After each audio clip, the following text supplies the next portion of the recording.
Everybody, welcome councillors, officers and members of the public. And we're fortunate enough to catch the end of a bit of an update on the NPPF. I'm sure you're all engrossed in at the moment. So welcome to the meeting of the planning committee. A reminder, please, to switch your mobile phones off or to silent. There are members of the public that's attending this meeting virtually. Can I please ask those attending virtually to switch off your microphone to avoid any disruption during the meeting? The location of the toilets, either in the building, there's no fire alarm planned, therefore if the fire alarm sounds, please leave the building immediately by the nearest exit and gather at the assembly point, which is located in the car park to the side of the main entrance, beside the bins. Members of the public who have registered to speak will be invited to use the microphone to address the committee, and we'll have up to 3 minutes. I'll endeavour to give you a reminder, we'll have about 2 minutes 30, so you can complete in time, please. To ensure that those attending virtually can hear the proceedings and for the recording to capture the entire meeting, please ensure that you wait for the microphone and speak clearly into the microphone. Please remember it's a formal meeting and therefore do not refer to councillors or officers by their first names. My name is Councillor Kevin Davies, and before we come to the agenda, I would ask our officers to introduce themselves. From my left, please. Good morning, my name is Tracy Blackmore. I'm the planning manager at North Devon Council. Good morning, I'm Beverly Triggs, I'm clerk to the meeting. Good morning, I'm Carol Norman and I'm your legal officer. Good morning, it's Paul Young, Devon County Council Highways. Good morning, it's Steve Emery, planning officer, North Devon, North Team.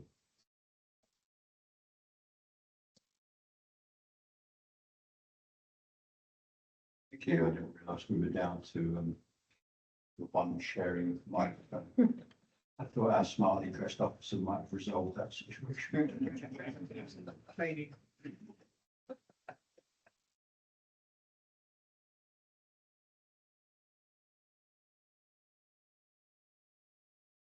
So that brings us to the agenda. So can I have apology? Thank you very much. Can I have apologies for absence, please? I have a few. Yes, Chair, received apologies from councillors Coombs, Prowse, Brodty and Whitehead, Chair. Thank you. To approve as a correct record the minutes of the meeting held on the 7th of January 2026, pages 7 to 12 of your report. Have a mover, please. Councillor Walter, seconded by Councillor Bishop. All in favour? Abstentions? No one against? Thank you. That's approved. Item 3, items brought forward which in the opinion of the chair should be considered by the meeting as a matter of urgency. The first one is I'm very grateful that no one turned up to Bristol for a JR hearing that had been silent. It was quite short notice, but I think what with emails and calls and WhatsApp groups and all the rest of it, the message came through to me on each late Thursday or Friday. We are expecting a new date within the coming months, and the council have offered their dates the tribunal. So as soon as we have something, we will let you know. And once again, you'll be encouraged to attend. We've had a little bit of training this morning on the NPPF, or some slides from Tracy Blackmore. Next month, we're going to look at enforcement, and the month after that, the pre-app process. Someone asked, I think yesterday, was it anyone can comment on the NPPF presentation? I believe anyone can comment as an individual. And Tracy Blackmore and her team and Liz, what's her name? D. Yeah. Liz D, you're going through the 200 and whatever questions. The only other thing is I've been asked to just change the agenda very slightly. There's only a couple of items on, but there's obviously a big award ceremony going on at Petrock. So congratulations to anyone present that's received an award. There's more than just one. So item 7 will move to item 6 and 6 to 7. So that brings us to item 4, declarations of interest. Declarations, please. Yes, Chair. Councillor Lane has declared for transparency reasons an interest in application 80787, Chair.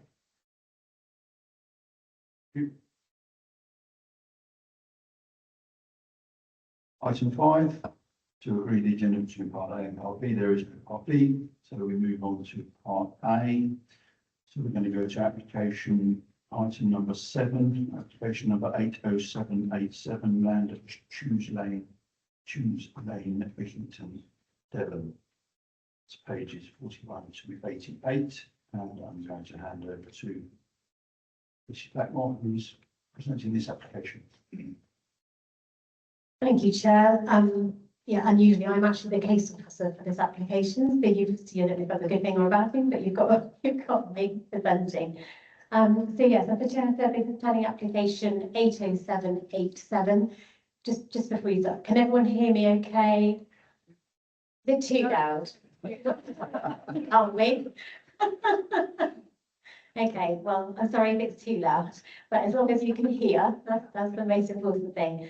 So this is a full planning application for the erection of 5 dwellings at land at Choose Lane, Bickinton. So I've just got a couple of verbal updates for you. So since the publication of the report, which you have in front of you, I have received 2 representations. So I just wanted to update you on that. So we received a consultation response from the Environment Agency, which said no objections. And I received 1 further neighbour representation. The concerns raised are in your report, but I've also listed the concerns they have. So this includes the area not being included in the local plan and the conflict of a car parking condition for an outline planning permission, which I will go to into much more detail later in my presentation.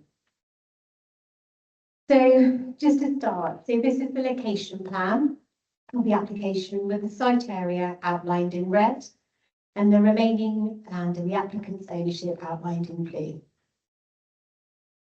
So this is a Google Maps image. So as you can see, the application lies to the north of Choose Lane playing field. My mouse is coming up, yeah. So that's North Lane, Choose Lane playing field. As you can see, it's a predominantly residential area, southwestern outskirts of Barnstable, what I would call Roundswell.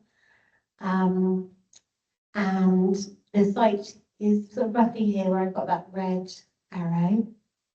And the vehicle access is just coming off in sort of the sort of classified highway just along here. It's covered in trees. You can't see it from this Google Areas image, just following my arrow. So that just gives you a bit of an aerial image of exactly the location of the planning application. So I'm just going to go into some photos of the site. So this is the site, comprises sort of a hard standing area with some soil and concrete sections. And you can just see to the right of your photo, this is the site access to the west. And this is another site photo, but looking the other way. And this is looking to the north of the site, and you can see there's some trees, the boundary. And again, sort of moving further back, showing the whole site. So that's roughly where those cars are going to be, will be one line of the sort of terrace dwellings, and roughly where that's the soil to the left will be where the other plots will be. But I will go through that in terms of your proposed site plan. So this is a photo of the site access. And then another one further up. And this is just a few photos, just for you to understand that access lane, which I think is really important, because I think that is where some of the concerns are coming from. So that's the access. And as you can see, further on is Higher Course Road development. And to the left, you can see moving forward, if you was where that white van is, if you kept going, would be going up to Obertford Road. So just to give you a little bit of understanding of where we are. So this is the proposed site plan. So this shows the entirety of the site owned by the applicant. So some of you may recall that we granted planning permission in 2021, 2022 for 2 dwellings to the west. So those are currently under construction and within the applicant's ownership. So this application consists of the 5. I'm just going to slightly zoom in just so it's a bit clearer. So plots 1 and 2 here, and then 3 plots along here. And I've zoomed in even more, just so it's a bit more clearer for you, because that site plan there's quite a lot going on in that site plan. So, as you would read from your report, during the course of the application, an amended site plan was received, which repositioned the dwellings 900 millimetres to the south. And that was really from our tree officer's concerns about the protection of the trees.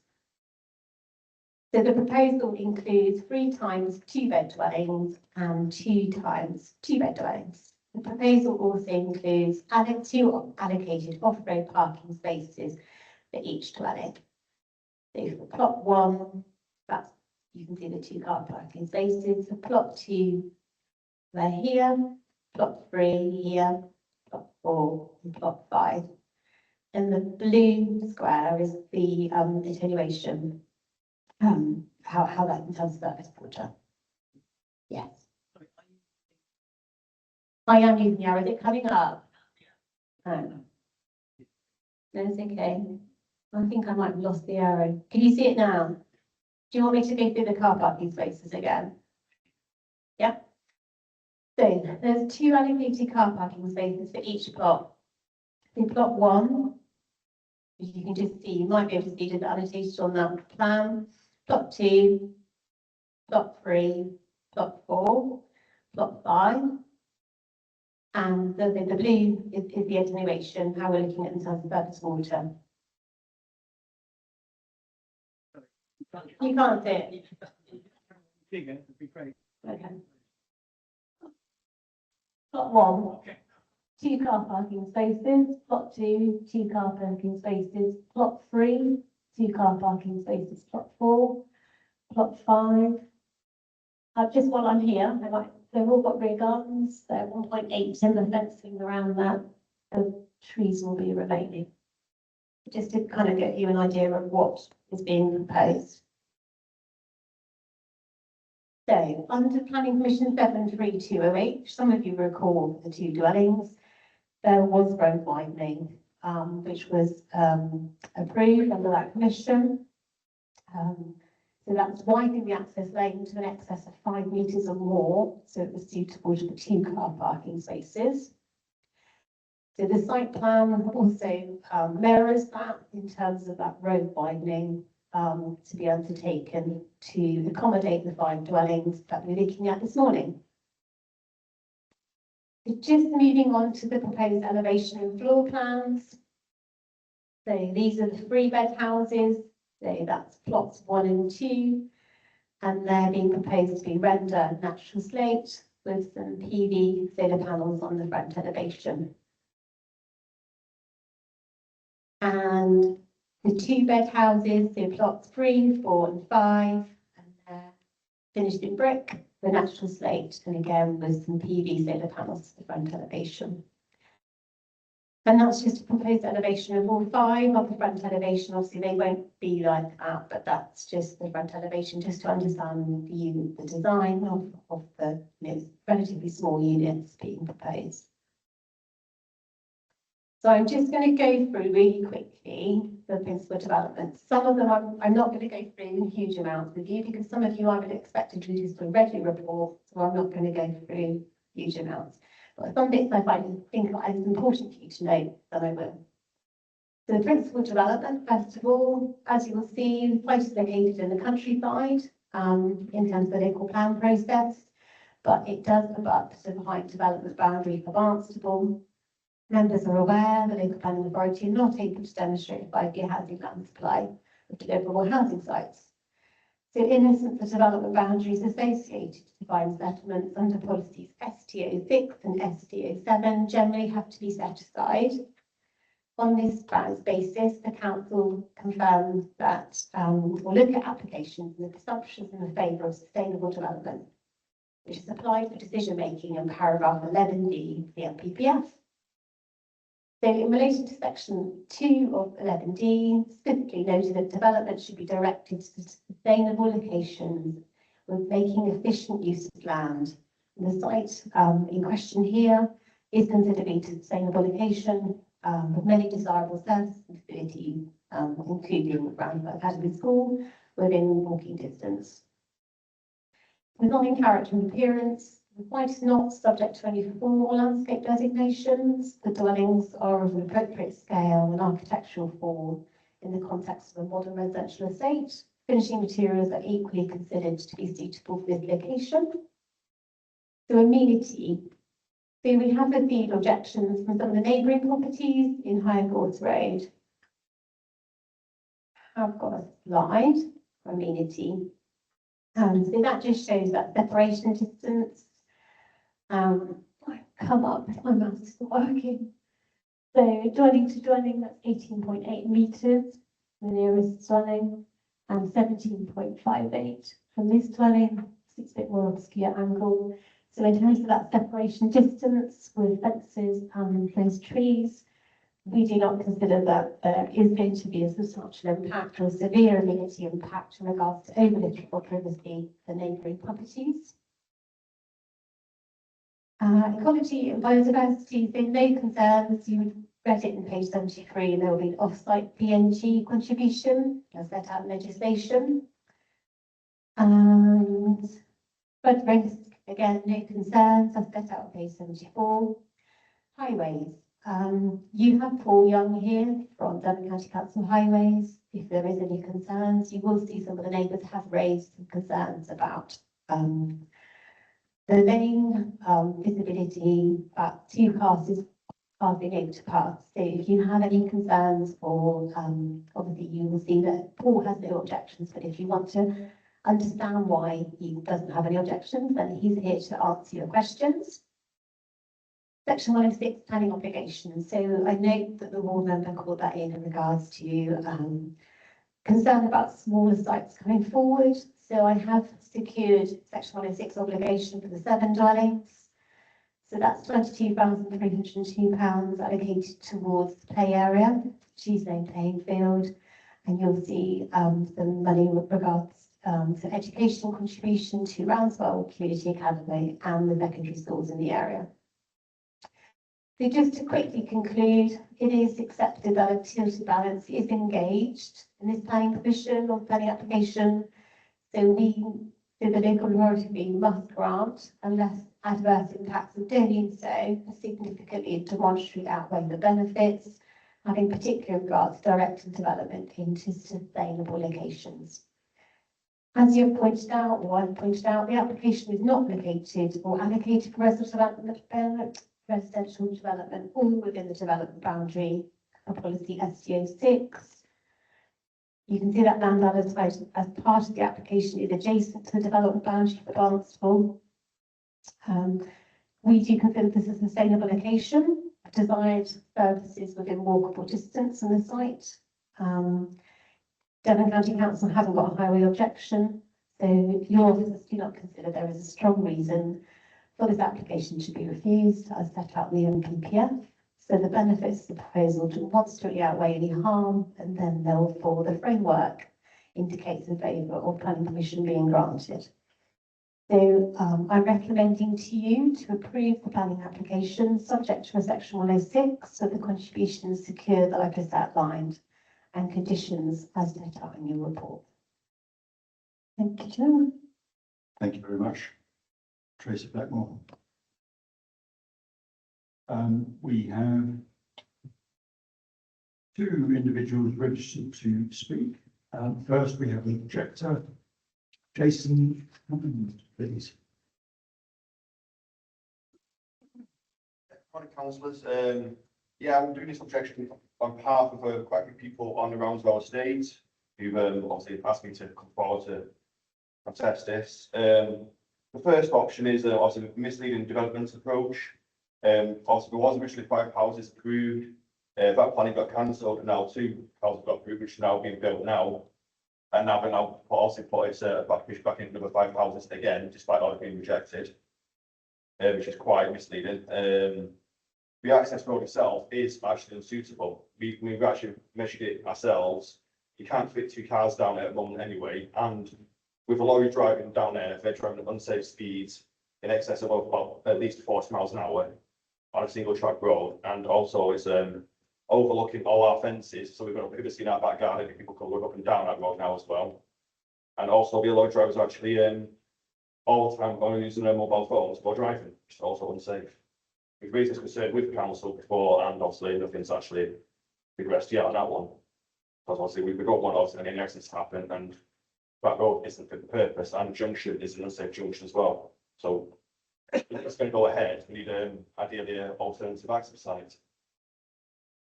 And also, yeah, there's quite a lot of ecological harm going on. Used to be loads of wildlife in that area, such as hedgehogs, which are protected species. Since we started building the first 2 houses, we used to get 4 hedgehogs in our garden every night. We've now got none. I don't see any hedgehogs in the local area. It's just actually started. So that's impact of wildlife. And also, is housing going to be affordable? Because there's lack of affordable housing in our local areas anyway. And there's also another 300 houses on a Bidford Road that's been approved. So we need another 5 houses in local vicinity. I know it's a bit more consistent with fuel, but it's still down a dodgy road. That's unsafe, and I would walk down there. If it's traffic down there, it's no footpath position, no nothing, and it comes with a dead end junction. But anything can happen really. And that is my objection.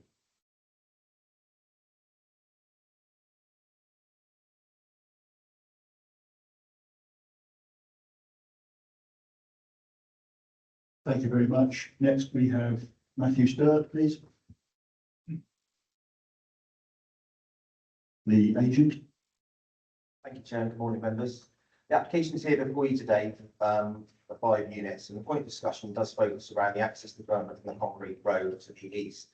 As indicated, it must be noted the access works in relation to this application have already been approved, and these do include road widening works taking place at completion of the 2 units. Now, these road widening works will allow 2 cars to pass. The current width of the road, as noted on site, doesn't, but the road widening works, as a result of the application that's been approved, will allow 2 cars to pass fully along the access route. The road width and general arrangement has been discussed in detail with DCC Highways Officer, and he has raised no objection to the proposal.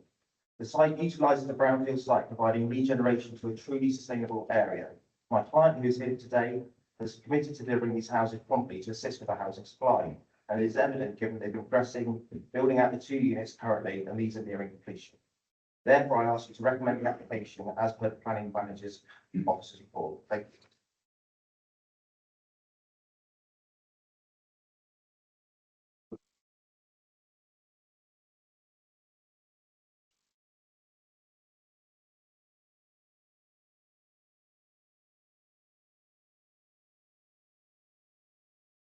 Thank you very much. Is there anything you want to come back on now? Have we got the applicant as well speaking? That's all we've got. No, I didn't want anything come back anything. Chance thought, or we don't need it later on. We've got some areas, and I'm sure members can have some questions. So we will move. Questions, if nobody has any, I can start the ball rolling. Councillor Noel.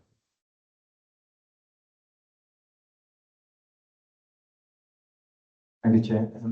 I know that the owner of the land has a significant amount of land beyond the development here within the blue line. And I suppose part of me is thinking there's an opportunity. Are we expecting further applications within that blue line and using this as a, if you like, as a exemplar? Yeah. So, So obviously, we can only look at what's in front of us. I think there potentially is a desire to look at a better package within the blue outline. I think I probably could say without the words of the applicant's spine, but that will come back if it needs to come back. And that may require, also then trigger the need for affordable housing and other things. So there may be a package going forward, but currently we can only look at what's in front of us. Councillor Walker. Yeah, I have a few questions. Will these houses have pedestrian access to footpath 17? So this, sorry. So in terms of the bridleway, The public footpath. Do you mean? Yeah. Yeah, let me just get that. So there's a public footpath, surely I should probably said that. Which is here. So no, I don't believe there's any sort of pavement towards that, but obviously, yes, they would be able to come out and access. Yeah, that was, it's more from the point of view of the fact that that people would not have to walk all the way back down the lane. Yeah. To- Yeah, they could easily use that, yeah. That was something I hadn't thought about before. No, I probably should have also put it out, sorry. As in my call-in notice, the thing that I'm really concerned with the lane line, worries about S106, because, obviously with certain houses on site, that would trigger the payments as specified, and Tuesday and Plainfield does need new equipment. But I still have issues, about the access road, which you couldn't really see from, Trace's pictures. And a lot of it is a lot higher than the existing dwellings on the Monbray estate. Yeah, and because I think, yeah, so it is the moment with large vehicles going down there, they are, sorry, I'm facing out and asking a question. Yeah, that's the. Yeah, so could I ask, Paul Young, if he could explain where the road widening is going to be, if they're going to be able to be, if all the way down the lane is going to be able to be passed, or people don't want to back up and down, that's basically what I want to know. Okay. So, Paul Young, if you're ready. thank you, Chairman. I think we've considered this issue over a number of years now in terms of the actual adequacy of the access road itself.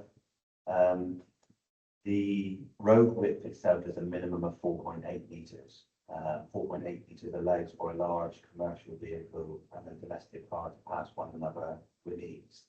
A lot of the lane itself is to be widened beyond that up to about the order of 6 metres, and that would allow 2 commercial vehicles to pass one another. You're approaching standards that we would normally look for in terms of an adoptable layout.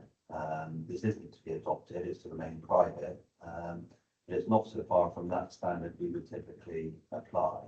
And therefore, in terms of the adequacy of the carriageway width, we have no problem at all in suggesting that this meets the appropriate standards.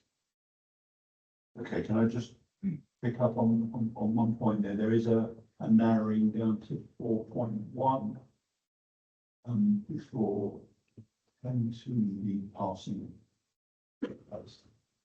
Other than that, you'll so yeah, the dimensions are 6 metres, 5.4, 5.8, slightly variable, but I think certainly over 4.8. I think it's fair to say that the width does vary throughout its length as such, but I think in terms of any narrowing down to say 4.1 metres, that still allows 2 domestic cars to pass one another. And where we have those narrowings, that would be seen as a positive rather than negative in this instance. But we also work on the basis that I know the gentleman referred to excessive speed and driver behaviours at this particular road, but my experience has always been that it's a relatively slow speed environment. And predominantly you will know they're domestic vehicles with occasional commercial vehicle movements going up and down, but I wouldn't see that as an excessive speed environment. Okay, Councillor Walker. Happy with that? No other questions from members, just a couple from me, and if I may. Jason Hammond raised the issue of hedgehogs and ecology. On the landscaping plan on site layout, have we got fencing? Does the fencing allow hedgehog travel between the gardens? I don't know. No, so, yeah, there's no looking in terms of the little, sort of hole at the bottom to allow hedgehogs to come in. I certainly can ask for that if that's part of your, obviously we're not there yet, are we? Because, but yes. So I haven't seen, there is, so the site plan shows 1.8 closed board fencing. I haven't actually seen the plans of the closed boarded fencing, but if members wanted to ensure that was, I don't know the actual precise word, hedgehog proofed, to make sure there was a hole for a hedgehog, and I'm sure it would be hedgehog friendly, and I'm sure that's something, that we can provide as part of this. Thank you. In terms of the, any traffic nuisance or inappropriate driving, speeding, use of mobile phones, don't think that's a planning matter, but Not material consideration. if it does relate to, traffic on the building site, that should be controlled by environmental health and Yeah. plans that were approved. Yeah, so we would have a construction management plan. So there's that in terms of environmental health. But if lorry drivers are on phones, personally, I would say that's a police matter. Because that's actually criminal, isn't it? So I would say that's for the police to be aware of. And the last point, which I think Councillor Walker's happy with in terms of the S106 and the counting of the certain dwellings. Again, just to pick up on Jason Hammond about a misleading approach. Is there anything misleading in terms of that? Has that not been captured with the S106? So I think what the neighbour was saying was when, so in 2020, 2022, when the application for the 2 dwellings that were first consent that are now under construction, it was originally 4. That was reduced down to 2. I wasn't here then, so I'm relying on possibly Councillor Walker might know. So in terms of that site, there was some, I believe, amenity issues about some overlooking. Obviously, it's not got the same relationship probably as my site. This probably is a little bit more prominent and nearer dwellings. So to overcome those issues, it was reduced down to 2 units rather than the 4 units. So I think that's where that's coming from in terms of why that was reduced. Otherwise, we'll move into debate. Okay, so we'll move into debate then, please. So I will go to Helen Walker, is our board member who's called the application in. And the reasons were to consider the highway implications of 5 further dwellings and the S106 position of building out multiple smaller developments. So over to Yeah, the previous application, as was discussed, actually the reducing things to 2 dwellings actually also changed the orientation of dwellings, so they weren't overlooking existing dwellings on one side. I absolutely see the need for this type of housing on our planning visit that we did going around various sites earlier in the year. It was very obvious from talking to agents on the site that actually these 2 and 3 bedroom dwellings are what is needed in this area. I have reservations because although Monbray is a relatively new housing estate and some people might see it as, oh, you've got a new house behind you, could make that more new house next to you. It's the fact that that access lane is much higher than the existing, than the properties on Monbray, so on High Horse Road. Which means that if you're in a vehicle with any height, you are looking directly into their bedrooms, and that's one of the issues that's been brought to me. I am happy to see that most part that the lane's being widened. I still don't think it's the best. I still don't think it's particularly good access. I think if the developer could have thought that the access in from High Horse Road, where the 2 dwellings under construction are, it would have made much more sense. But I still have a lot of reservations about the access to the site.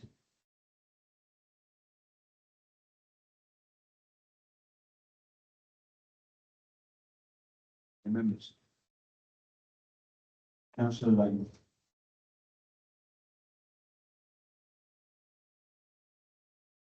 Thank you, Chairman.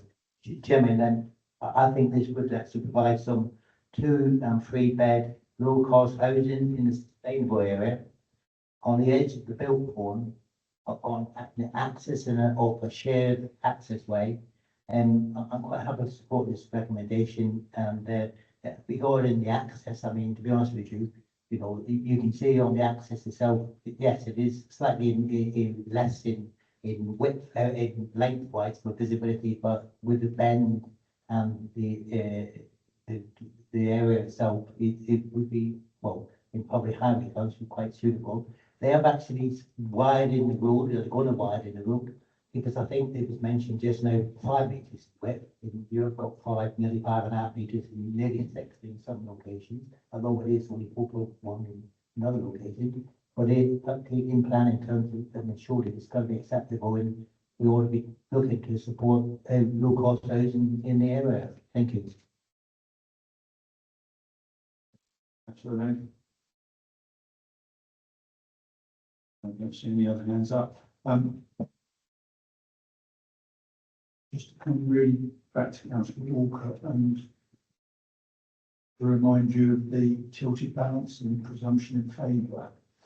And also, these are all open market houses, aren't they? So if my understanding is correct, in settlement areas such as this, even with 7, it doesn't trigger affordable, the threshold is 10. So it's not like there's been an avoidance of affordable housing by doing 2 then 5. That's very different in the countryside. Yeah. We've seen that happen. I understand concerns about overlooking into back gardens, and that's unfortunate the road is slightly higher. I think that probably will be limited more to construction traffic in the larger vehicles rather than the domestic traffic that will follow. Albeit they're bound to get some deliveries from time to time. Is there any strengthening on that hedge or planting addition? I'm just looking at that, and you've got an existing coach boarding fence and whatever is growing on that hedge. Is there any proposed additional planting on top? Yeah, so there is, so we are happy to remove 4 trees, but there is some additional planting. There has been a landscaping plan submitted. Does that include planting on top of that? Yeah. It does.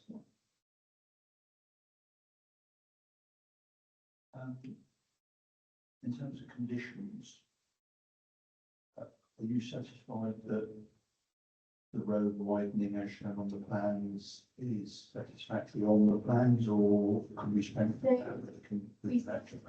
Yeah, so we certainly, if members want to really sort of nail down that the widening is completed, we certainly could add a condition, I would say prior to occupation of the dwellings, that the widening of the road is undertaken in accordance with the site plan. So that has a condition. So if for whatever reason that wasn't done, then you've got a condition to rely on. I don't know, I've also, Councillor Lane has picked up, I've got a slight typo with condition 13. I do like to make sure that you're reading them, so I always put a little test in. So condition 13, he is correct that I haven't followed what the hours of environmental health officers put. So Monday to Friday, it should be 8 to 6 o'clock. And I've given them an extra lion on Saturday, so it should be 8 o'clock to 1 o'clock. So I did, if we could just pick up those amendments to condition 13, and yes, equally, we can also add a condition to ensure that that widening is undertaken. Okay, thank you very much. Councillor Knight.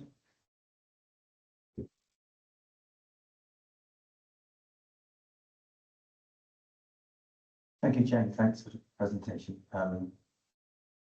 Okay, I'm happy with the NG requirements being satisfactory. I'm also pleased to see the ecological advantage aspects of the design of the boxes, and I'm sure the architect can ensure that I take your point, the hedgehogs and other wildlife habitats are suitably accounted for. That's not an optimistic statement. I'm sure that will be done. And solar panels, I'm correct that that wasn't the sweetener in terms of an affordable house then does 5 units, but shit, that's not the issue here. So under the circumstances, I would move approval. Okay.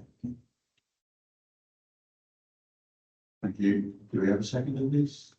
Councillor Maddox. So just to check then, you moving the officer's recommendation. Are you happy that we delegate to the officer to come up with a suitably worded condition for the road widening as per the submitted plans for this planning application? Also the amended hours 8 till 6 and 8 till 1 for condition 13, and to ensure that the hedgerow friendly fencing and other measures the children included within the ecology. I wish you would approve yourself, Chair. Yes, indeed. I just took it for granted that that would be part of my reasons for. Wanted you to be happy that those conditions are included in that case, and I'm happy to hear that the landscaping to the hedge is being improved. I do understand neighbours' concerns and we see this, and it during the build there will be some level of disturbance, noise, if nothing else. It's an unfortunate consequence of development. So unless anyone else has got anything to add, Councillor Walker. Yeah, I understand the reasons for the proposal. And in the tilted balance, this is a scheme that if we were to refuse it, I would imagine if it were going to appeal, we would lose. And I know we're much better off granting permissions than losing an appeal. I think that it's a shame that it's going to cause issues with neighbours. That's all I can say.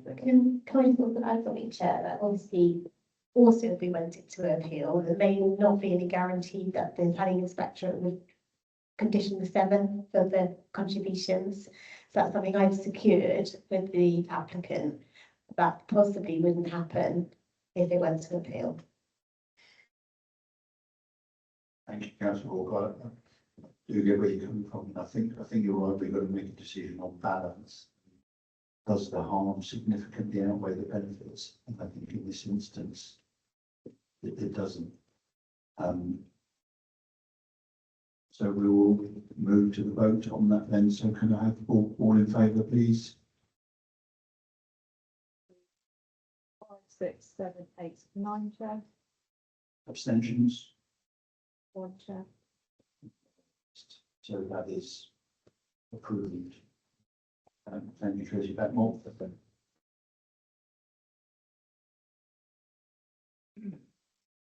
So we move to items, what was item 6, now item 7. Then we'll have a short break then. Ready? Coffee wasn't even.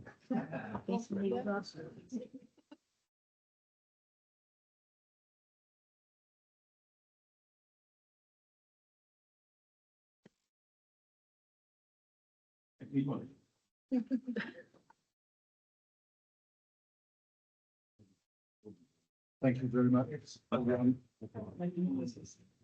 It keeps coming on and off. But it's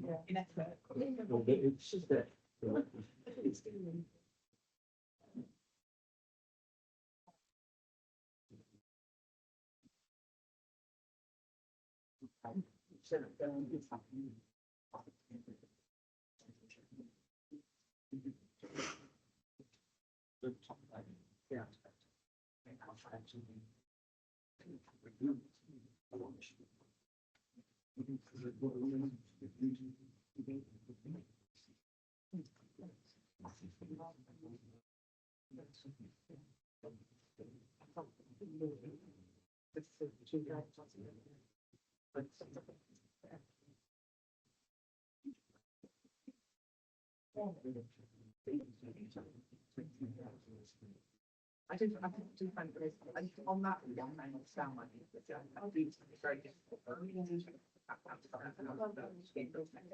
Yeah.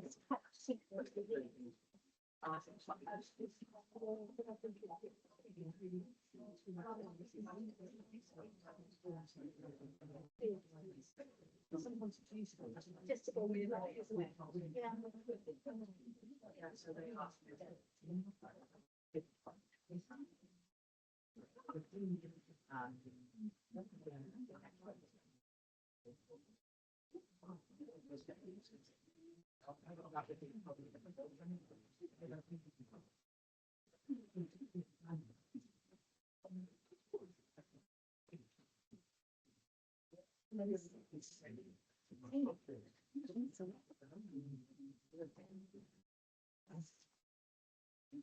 You think having a feel that something and you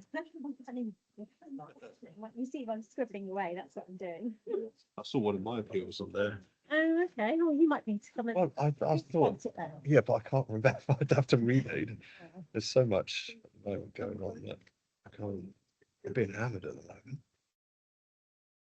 Got some photos through. Height is it? Sorry? I've got some. I know I went out myself. So I was going to cut off. I'll go out myself and have another look. Thank you anyway. But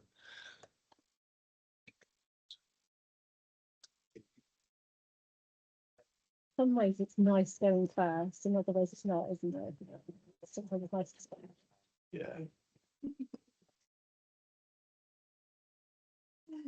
It's a very short presentation. Yeah, I've got to have it before, so.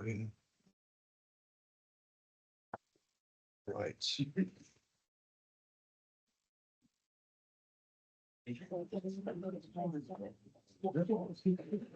Yeah. Rubbish of these microphones, so I have to press anything. Thank you. That's up, is it, for speaking? Right, okay, thank you.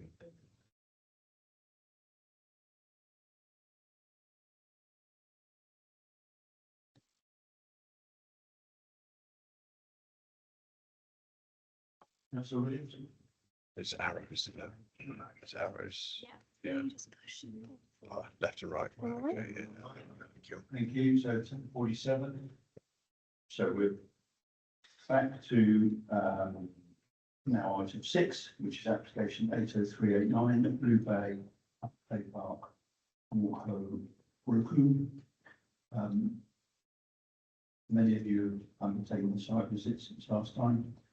So thank you for that. Some of you visited or driven by in your own time. Thank you again for that. So I'll pass over to Steve Emery for his presentation. Thank you. Thank you. Thank you, Jake. Can everyone hear me okay? So good, brilliant. So yeah, this is application 80389. Of course, we've heard the presentation before a couple of times, I believe, so I'll try and keep this concise. So as an update, the site inspection was held on the 10th of December last year, following the decision made by the committee on the 5th of November. And it was deferred for at least 2 cycles, pending the site inspection, which the Conservation Officer also attended. Yep. I reconsulted you notice I put out for consultation of the application. Following the site visit, it was just for clarity in the description with regard to the parking for the donor dwelling. I'll call Blue Bay the donor dwelling. It was on the plans, as correctly pointed out by the agent, but it was a matter of clarity to ascertain that parking is proposed for the donor dwelling as well as the parking spaces for the proposed dwelling. We got 1 letter of neighbour support following that reconsultation, and the comments from consultees we got back was no change in stance. Basically, they referred back to their previous comments. The site inspection, just briefly, was held from 4 points. 1 from the top of Rockfield Road. I've got that correct, haven't I, Councillor Wilkinson? It's Rockfield Road. Then on the esplanade, roughly where the justification in the application, where they took their justification from, as far as the landscape character and the impact. One was taken from further along the esplanade near the public toilets getting towards Watersmeet Hotel, and the other one, number 4, was taken from the site itself. So this is the top of Rockfield Road, just at the start of the public footpath, taken across the site. This is viewpoint 2, so it's taken roughly from where the justification of the application is on the esplanade. This is further along near the public toilets, opposite the hotel and looking up. And finally, on the site visit there, we can see the site itself with the existing garage. So these are just plans that we saw last time that were submitted by the agent with regard to the site context. And again, these were viewed in our last meeting with the site context.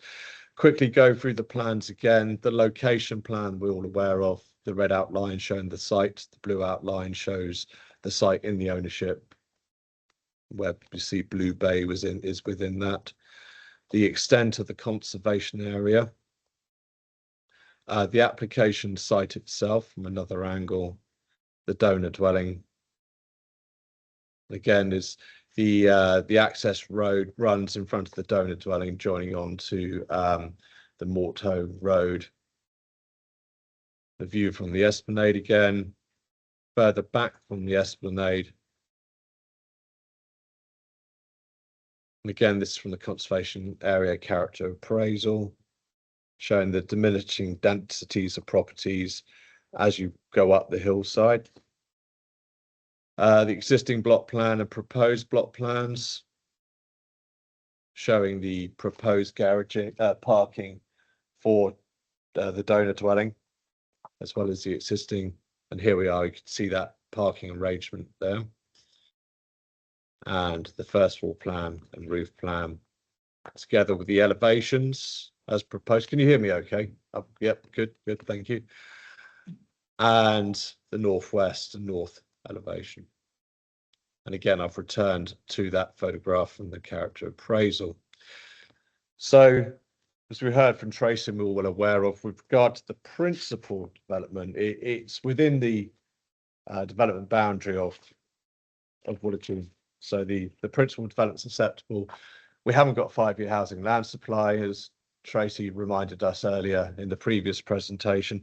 However, this site is within the national landscape, so therefore the tilted balance does not apply in this instance. It is with regard to do with the impact upon that national landscape, with the harm on that national landscape to its, with regard to acceptability in principle. In addition, it is within the conservation area. So in times I call it the protected area, and that encompasses both the national landscape and the conservation area. I'm going to, I say, reduce this presentation, but just say in acknowledgement of the comments raised by the conservation area in North Devon Coast National Landscape Partnerships, we have concerns that development would result in a building and massing appearance that would not respect the character and appearance of the locality. The conservation area is predominantly characterised by pitched roof dwellings and relative traditional proportions. In addition, the density of the conservation area decreases, as we saw in that previous photograph, as you move higher up the hillside, where the building plot ratios decrease, resulting in detached villas set in larger plots with open spaces which connect with the landscape. And this spacious arrangement, the topography of the landscape can be appreciated in longer range views, is considered a dominant characteristic in this area. So with regard to the above, it's recommended the proposed development, by reason of its design, scale and appearance, would not preserve and enhance the significance of the conservation area as a designated heritage asset, or conserve and enhance the landscape character, natural beauty and the special qualities of the national landscape. It's not considered to have a positive impact on the designated landscape and does not relate well to that of nearby buildings, and would therefore result in an inappropriate form of development. Development would also not further the purpose of conserving and enhancing the natural beauty of this part of the North Devon Coast National Landscape. So for the reason set out in my report, respectfully recommend refusal for the application. Very much. A number of speakers. So further in the report, we have Luke Minden, a statement to be read out. Thank you, Chair. The statements from Luke Mendham states, we are wanting to commence the plan application for Blue Bend in Upper Clay Park, Morto. Our house is the nearest property to Blue Bay, located just in front, so we are directly affected by this application. We think that this is an excellent proposal for a long-term and sustainable development, which would enhance the area. The visual design is of the highest quality, while the building materials are sympathetic to the surroundings and would blend in very well. The property is also designed to be as environmentally friendly as possible, with close to zero carbon emissions. With global warming such as pressing issue, we think this is an excellent architectural blueprint and we should be building as many properties like this as possible. We also appreciate the applicants are full-time residents of the area, are good neighbours and are committed to the community. Thank you, Chair. Thank you. Next, we have the applicant, Alan Green, please.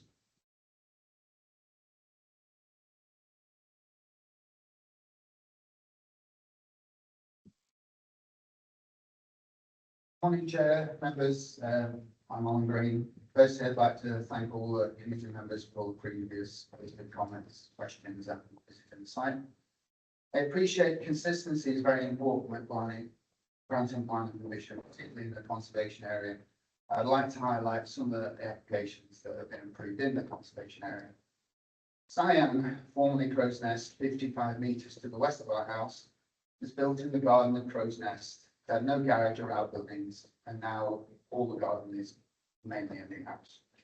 Burnside, 60 metres to the east, which has been through a double height extension already on a very large house, and a single story extension on our west side.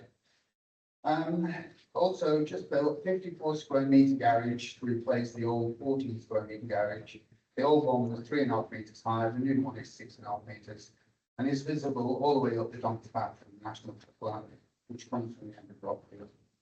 Both cottages on the hillside above us can be seen from all the locations mentioned by officers from Heritage and AIB. The approval of this increased 40% over the whole old house to 330 square metres. Queensgate House below us has been extended on both sides. It was once an arts and crafts house, has double height extension, increasing the width of the property by 50%, removing the gap to its neighbour. It's also added a huge front terrace extension with a hot tub. The first floor windows were replaced with doors and a balcony was added. Front is now predominantly glass. It's mostly covered in grey plastic cladding and it's no longer an arts and craft house. It was the only heritage house on the hillside. It sits on the edge of Southwest Coastline. Two semi-detached flat roof houses have recently been built in the garden of Gordon Lodge. There is now a large flat roof detached house being built in what was the remainder of the garden, which again contained no previous houses, garages, or outbuilding. The entire garden has totally disappeared. This is also sits on the southwest coast path with a view to Moor Point. All these properties, highly visual in the conservation area, all received dozens of objections from neighbours. Many objected by the parish council were approved. All these properties mentioned are second homes. Our application is for a small self-built passive house designed to cope with climate change. All the sustainable building materials will complement the landscape and help it blend in the hillside. We are local residents and we want to remain in this area forever. The photo used in the conservation area appraisal, we sent you a photo montage which showed that only 12 square metres of the proposed dwelling will be seen from that view. If you can wind up the issue from there.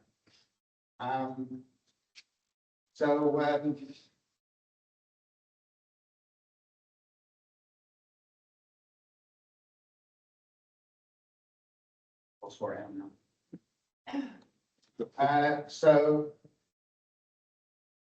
was only 12 square metres on view. The gap between us and Blue Bay is over 12 metres, so the landscape will still be seen in the gap. Our proposal cannot be seen from Coomsgate Beach and looks over a small private car park on a private road. The information we presented shows a 68 square metre gain in landscaping, replacing the old garage and driveway, taking down the old concrete wall, which in itself has 70 square metres. As per all the planning guidelines, we consulted with all neighbours prior to the applications, all of which were wholly supportive, and 4 out of 5 supported the application. I also like to thank Morto Forest Council, who fully supported our proposal with no objections. That's, thanks very much. Yeah, thank you very much.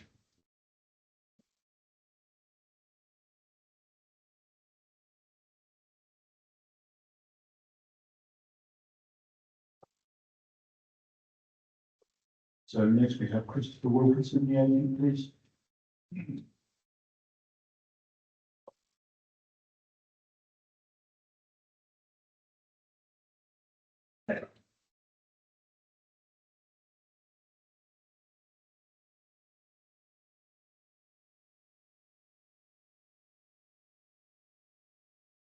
Good morning, Chair, members. I'm Chris Wilkinson of Avalon Planning and Heritage, speaking on behalf of the applicant in support of this proposal. First, I'd like to thank members for taking the time to visit the site before Christmas.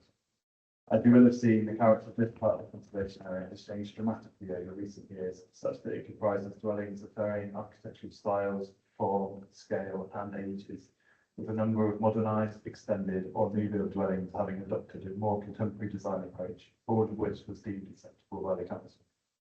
The proposed dwelling will be carefully recessed into the hillside, positioned behind existing development, such that it's largely hidden from view from the esplanade and not visible at all from Coomsgate Beach. Where it would be visible in medium to long range views from public vantage points, its impact is softened through a refined and recessive material palette, which draws on regional and coastal influences. The contemporary design approach is entirely appropriate, suited to the conservation area and the elements of its coastal location currently. It does not seem to imitate the predominant style, that of white render and pitched roofs, but sit alongside it as a high quality, interesting and well resolved design in its own right. The dwelling will also achieve Passive House certification, representing the highest standards of energy efficiency. In a climate emergency, such exemplary sustainability should be celebrated and supported.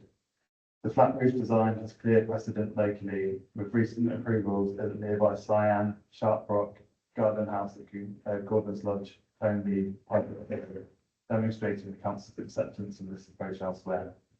It also preserves the important gaps between buildings that the conservation area appraisal identifies as a prevailing characteristic. Landscaping, window placements, and a proportionate balcony with obscure glazing and louvers are proposed to balance views, daylight and privacy, delivering a high level of residential amenity whilst minimising external impact.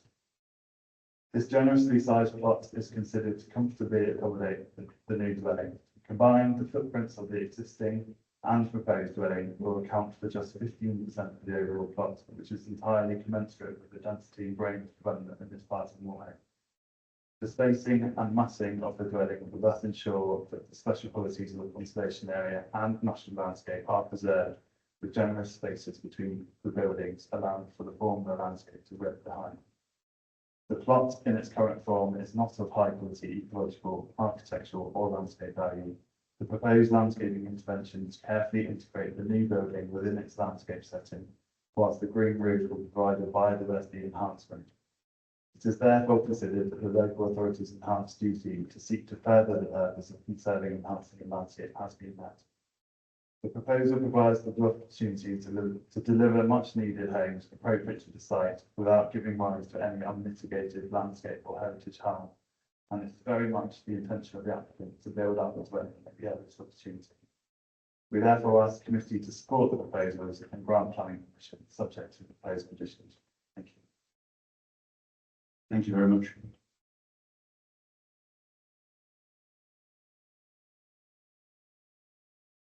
Councillor Malcolm Wilkinson, you haven't had to wait 3 or 4 hours, is there anything? Thank you, Chair. Thank you very much. I don't know, 3 or 4 hours. It got back about 3 or 4 months. Is that okay?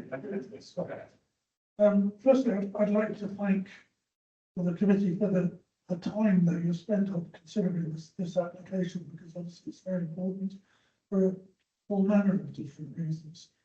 The reason I called this to the planning committee for consideration really fall into 3 categories. Firstly, and I realise it's not a material consideration, I take that on board. This has the full support of the parish council and the neighbours, and there have been no objections within the village itself. And I think it's very important that we take community support or community concerns into consideration when we look at applications. The second one, which I think is probably the most important, is consistency. It's clearly been outlined that there are concerns by planning officers that the actual design doesn't blend in with the existing buildings, but there needs to be a consistency here as well. The applicant at Humphrey pointed out several dwellings that have been extended or new builds that are within the immediate vicinity, and they do not fit in with the architectural design of a lot of buildings that are within the conservation area. So we need to look at the consistency. And the other one is the visual impact. And this is where I really do thank the committee for the time spent coming out and looking firsthand at the visual impact that this dwelling would have, this build would have within the conservation area. We looked at it from 3 or 4 different viewpoints. So those are the reasons that I've asked it to come to you. And I don't want to go any further into my deliberations here, because it's in your hands, and I just appreciate, as I said, the amount of time and consideration that you give. Thank you, Chair. Thank you, members. Thank you once again for your input, Councillor. We have an opportunity to respond. Do you wish to respond at this stage? It's not obligatory, but. No, I don't think at this stage. I'd wait for any questions to come forwards. Okay, that's. So we're in questions, members, Mark. Thank you, Chair. Could we just have a look at the grey wall at the top of the site, the solar screen? My question is, will the whole of that grey wall be removed as part of this application? Thank you, Councillor. No, that whole wall is not, just the removal of that wall does not form part of this application, the whole of that wall. But it was referred to, wasn't it? On the, when, sorry, I Councillor. think, yeah, the applicant referred to it just now. Yeah, I mean, it was discussed on the site visit that if the wall would want to be removed, it should form part of the red outline. As you can see on the location plan, the wall runs outside of that red outline to the north of Blue Bay. Certainly, Chris Wilson. Yeah. Can Is we, that okay? Can we come through the chair? Let's Yes, answer sorry. the question, please. Should probably get Yeah. an answer as well. Thank you. Yeah, thank you. Yeah, thank you, Chair. So yes, so thank you. So the section of wall that could be removed will be in that red outline, but not beyond. Yeah, no, actually, there is a plan, a more detailed site layout shows exactly the extent of the wall. That's it. Next one. Yeah. There we go. That. I don't think I can enlarge that, so I apologise for that. It was one of my questions, actually, and for the benefit of a couple of you that didn't make the site visit, something that was very visually apparent from their viewpoints that this concrete wall that went across and behind Blue Bay. And my question to the officer was, as far as I'm aware, the red line has not changed since that time. No, that's correct. No, it hasn't. Because there was also talk about additional landscapes, and that additional landscaping, what you can see on this plan is shaded in the medium green, is outside of the red line. That position hasn't changed. Councillor Lane, do you want to add something?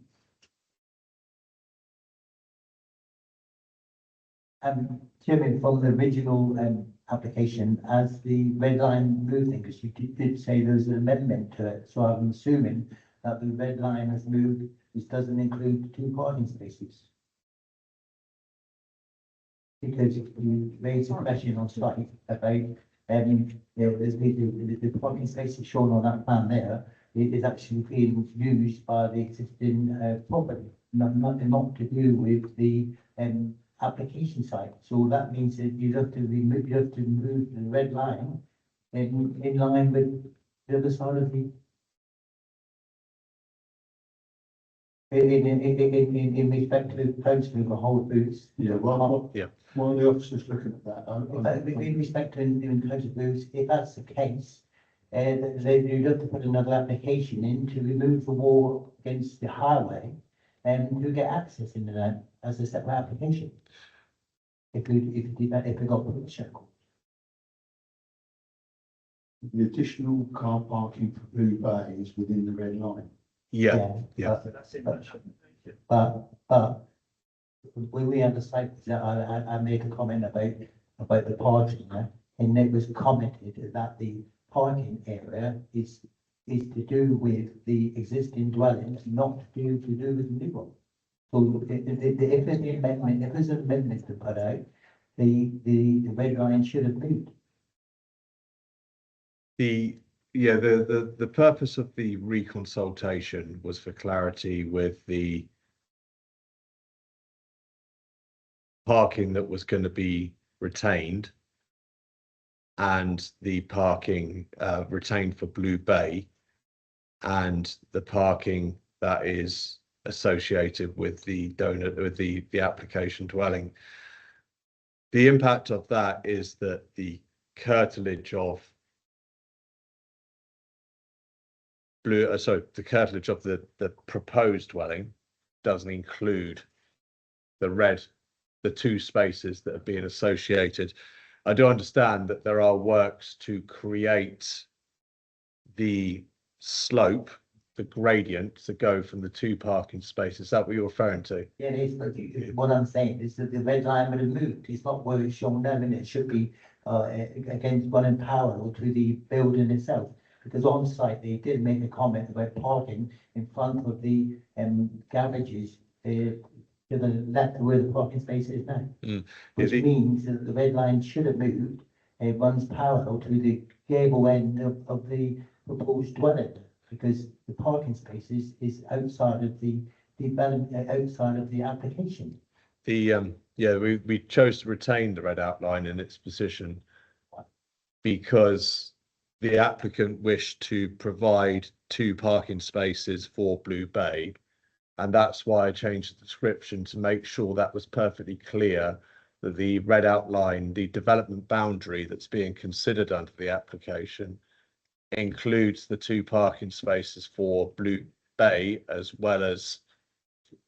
Okay, so what you were just suggesting, like Mr. Hall previously said, you actually have got to remove some of that wall to create the parking spaces, which it seems a bit odd to me why it should be included within the application site, because it's a separate application. Site visit, just to kind of help you. So I think it's annotated on the site plan, isn't it, that the 2 parking spaces are being used for Blue Bay.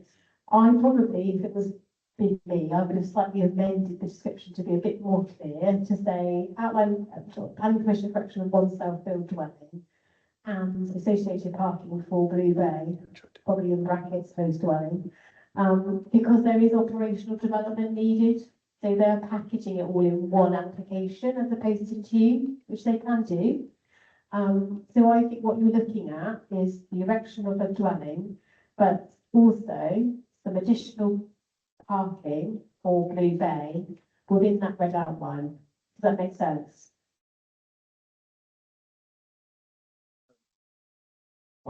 Correct, because my understanding was who those two spaces were for.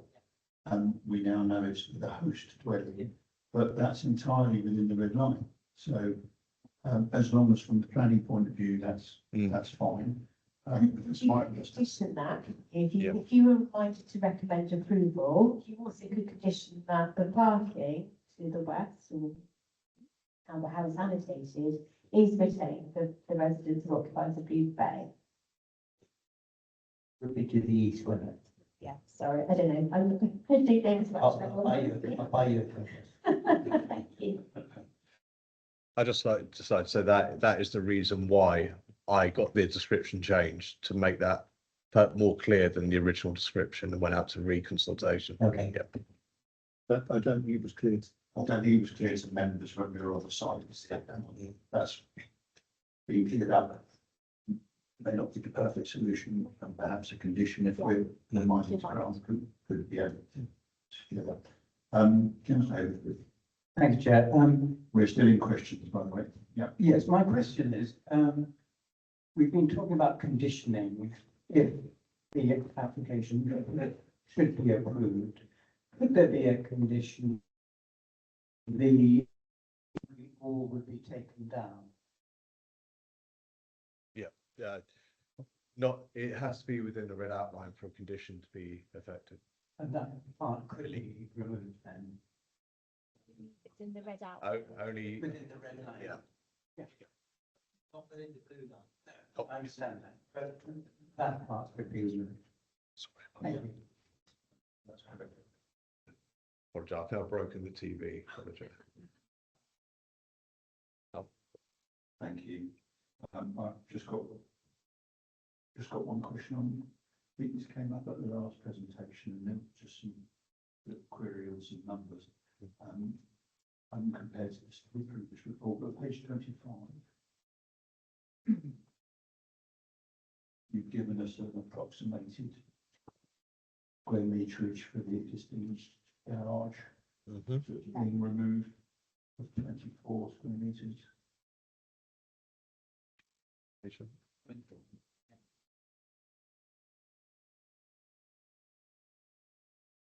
comments. Yeah, oh, yeah. Yes. Yes, yeah. Yeah, it's Colette's comments you're referring to. So I just want to check you're happy with the 24 and the 192, because I just wanted to understand what the increase was. Yeah, I believe that's correct, Yeah. which Colette's calculated. Any other useful questions, otherwise we will move to debate then. Okay.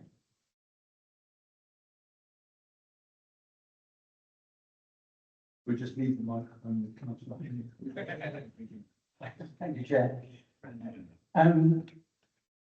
One of the things that we noticed on our site visit that, and this was something pointed out before that by Councillor Bullitt, that despite the emphasis on pitched roofs on this site, there's a lot of horizontality if you look at it. And it seems to me there's a bit of a paradox. You know, I have enormous respect for the Conservation and Heritage Officer. And I think part of her report is that a pitched roof would fit with other houses on the site. But of course, a pitched roof would make it far more visible. So there's a paradox there. And the horizontal roof of the proposed building makes it far less obvious from the viewpoints that we looked at. So I think we all thought that the concrete wall was the most notable feature of this site and far more obtrusive than any of the housing. And I just want to say that I feel that the neighbour, Luke Mindham, his statement summed up exactly what I feel. you know, very, not a very visible new addition to the site. Very high quality design, higher quality in my opinion than anything else on this site. Passive house, all these things are extremely important, and at some point I would like to move that we approve the application. Thank you. And I'm taking it at that point we haven't reached yet. Well, may I, might as well just propose it now, if I may. So you're going to need to give some reasons at the moment, but let's see if we can have a second of first two. Councillor Maddox was first to second that. Just while you're considering what planning reasons there are, how you wish to phrase that, let's see if other members have anything to. As I've got the microphone, could I just add one more thing before the next hand goes up?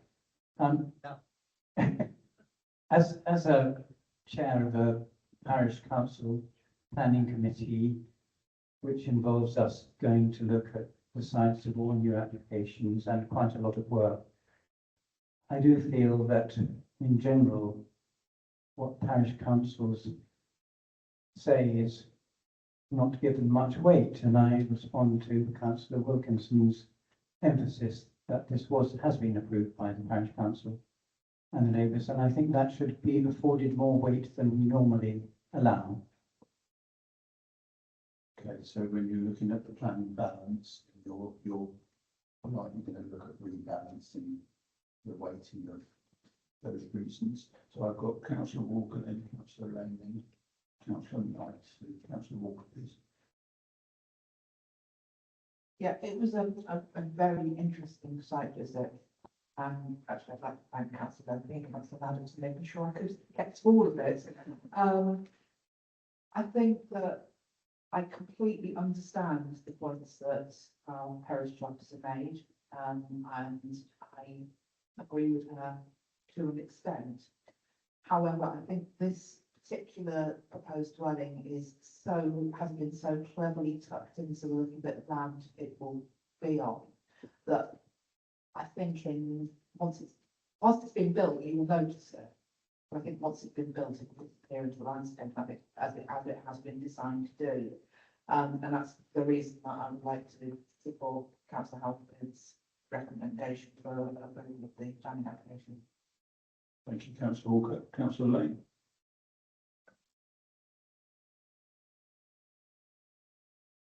Thank you, Chairman.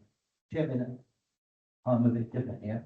Chairman, I have some concerns regarding the minimum size area of the site, and actually all the engineering works required to locate this building on the site. I note the standing advice from Harvey's, but I have concerns on road width, no footpath, and I believe there's no street lighting in either. Regarding the views of sustainable officer comments, it says here, the dwelling will appear cramped, and it does appear cramped because of the size of the site, and the site overdevelopment.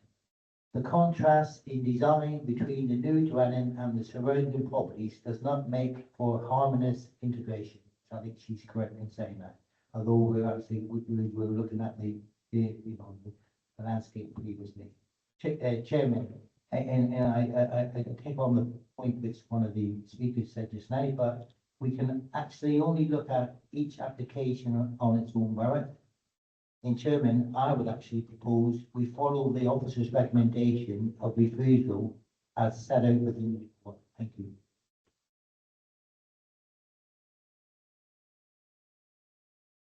So we'll need a seconder for that. I'll second that. Councillor Letterby.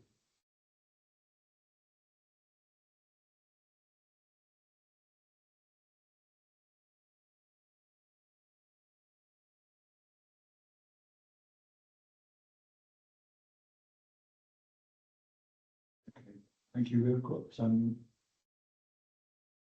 Councillor Knight. deep in thought.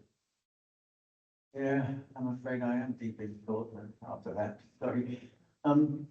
Okay, I'm great, much more now that I didn't, I wasn't able to attend the site visit, but having said that, I know the site inside out. I was brought up in Croyd, and as such, I have seen the development of, well, I mentioned this last time, I mentioned again, the development of what I would call millionaires miles from Saunton to Croyd. It's just unbelievable, the development and the quality of the development.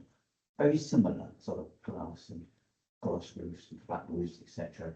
And having worked in on Woolacombe Beach 5 summers, I know the area inside out. In fact, I would probably say that Moor Point is my favourite recovery zone. It's unbelievably beautiful inside. I'm an environmentalist. Some say I'm the one to put mental into that word, but nonetheless, I would like to support what my colleagues have said, my colleague councillor here with Booth, in terms of this application is my Achilles heel. It ticks a lot of my boxes, namely incredible design. We rarely come across an application which gets neighbours supporting it, and as such, I appreciate Mr. Menden's input and also Messrs. Wilkinson's input as well. I realise part of the problem we all have right now, for instance, is the thought that maybe if we do move approve this application, not approve the application, I mean, yes, go counter to the officer's recommendations, we're going to be in deep trouble with yourselves. I have huge respect for the planning officer and his reasons. My problem is, and it's going to come again later, Tracy, run by me if we haven't touched questions from the MPPF, because my problem is that words, you know, I know now I can no longer use the word tilted balance because I was looking forward to maybe trying it out, but just the words enhance and preserve. I just find this application enhancing the environment there, and it preserves the character of this somewhat beautiful environment. I don't find it detrimental as such. Now I'm desperately keen to find out what my reasons for saying this are, and as such, looking at all the reasons that we've got on our application here, I was looking at DMO3 and DMO4 and DMO5 and DMO6. I was even looking at, was it DMO SA or 08A, thinking maybe it would support our reasons for supporting the application. But that's probably still to come. But as such, I don't have to second it, but I do support the what councillor here with Booth has already proposed. There you go, I'm committed myself, so thank you. It's very helpful to members are, and you'll be pleased to know that Councillor Hayward Booth has had his head down and enhancement scrutiny. There will be a time where we may have to look at those reasons in more detail, but Carol Norman would like to say a few words on it. Okay, just on 2 points really. First, in relation to parish councils, I just want to clarify the role that they play in terms of planning applications and the role that you guys play. So as a planning committee, you represent North Devon District Council. North Devon District Council is the local planning authority. So we bear the responsibility, or you bear the responsibility of making that decision. And as you well know, and as I often go on with you about, such decisions have to be lawful, they have to be robust, etc., etc. Parish councils, they're consulted, they're consultees, so they're asked to give an opinion, but they aren't bound in the same way, unfortunately, as you are, as the decision makers, in terms of the statutory legislation and the responsibilities. So whilst there definitely is to encourage consultees' opinions to be taken on board, they don't have the same legality in terms of restrictions that you guys have as the planning committee and as the decision makers. So that's my first point. My second point is probably just a good time to give that really is in terms of as a committee, you've gone through the process of going against an officer's recommendation on a number of occasions. And whilst it's fresh in your mind in terms of the sorts of things that you need to be considering, my recommendation is to think about the points of departure that you've got from the reasons for refusal. So Mr Emery's reason for refusal is very clear in terms of where he sees that conflict.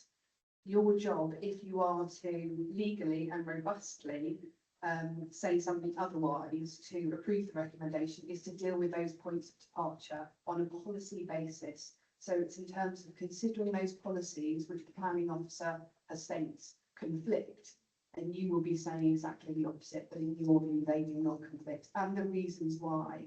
And also you'll know that the other thing I say is that your reasons is about evidence. So what are you basing those reasons on? Is it something written down? Is it something you've seen to be able to really back up why those reasons have been brought in? Okay. Thank you very much. Thank you. I think Carol Norman is reminding us of part 5 of our constitution, which spells out decisions which differ from an officer recommendation on departure under section 9. And we all know we've been through that before. Don't relish the opportunity of adjourning the meeting and going into the back room. That said, there will need to be sound valid reasons. Should we pursue that? I'm just going to put my pennies worth in, and then Councillor Lever wants to come in.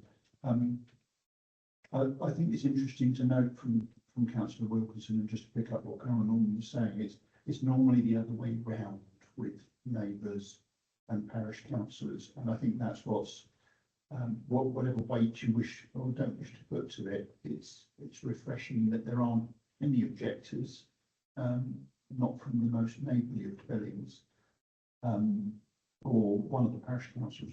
There is actually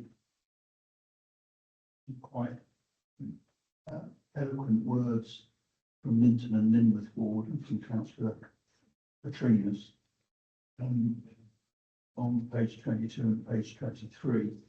I'm just going to pick out one sentence that struck a chord with me, and that's at the bottom of page 22. And I'll read it out.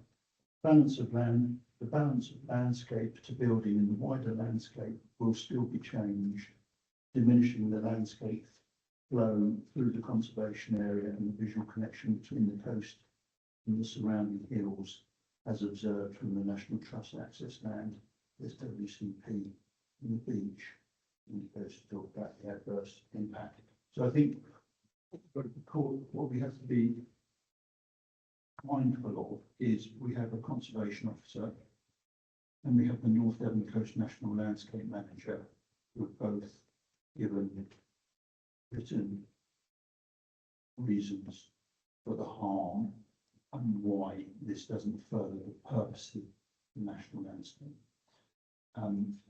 So that should be foremost in your mind. Although on a previous application we have gone against advice, given reasons for that.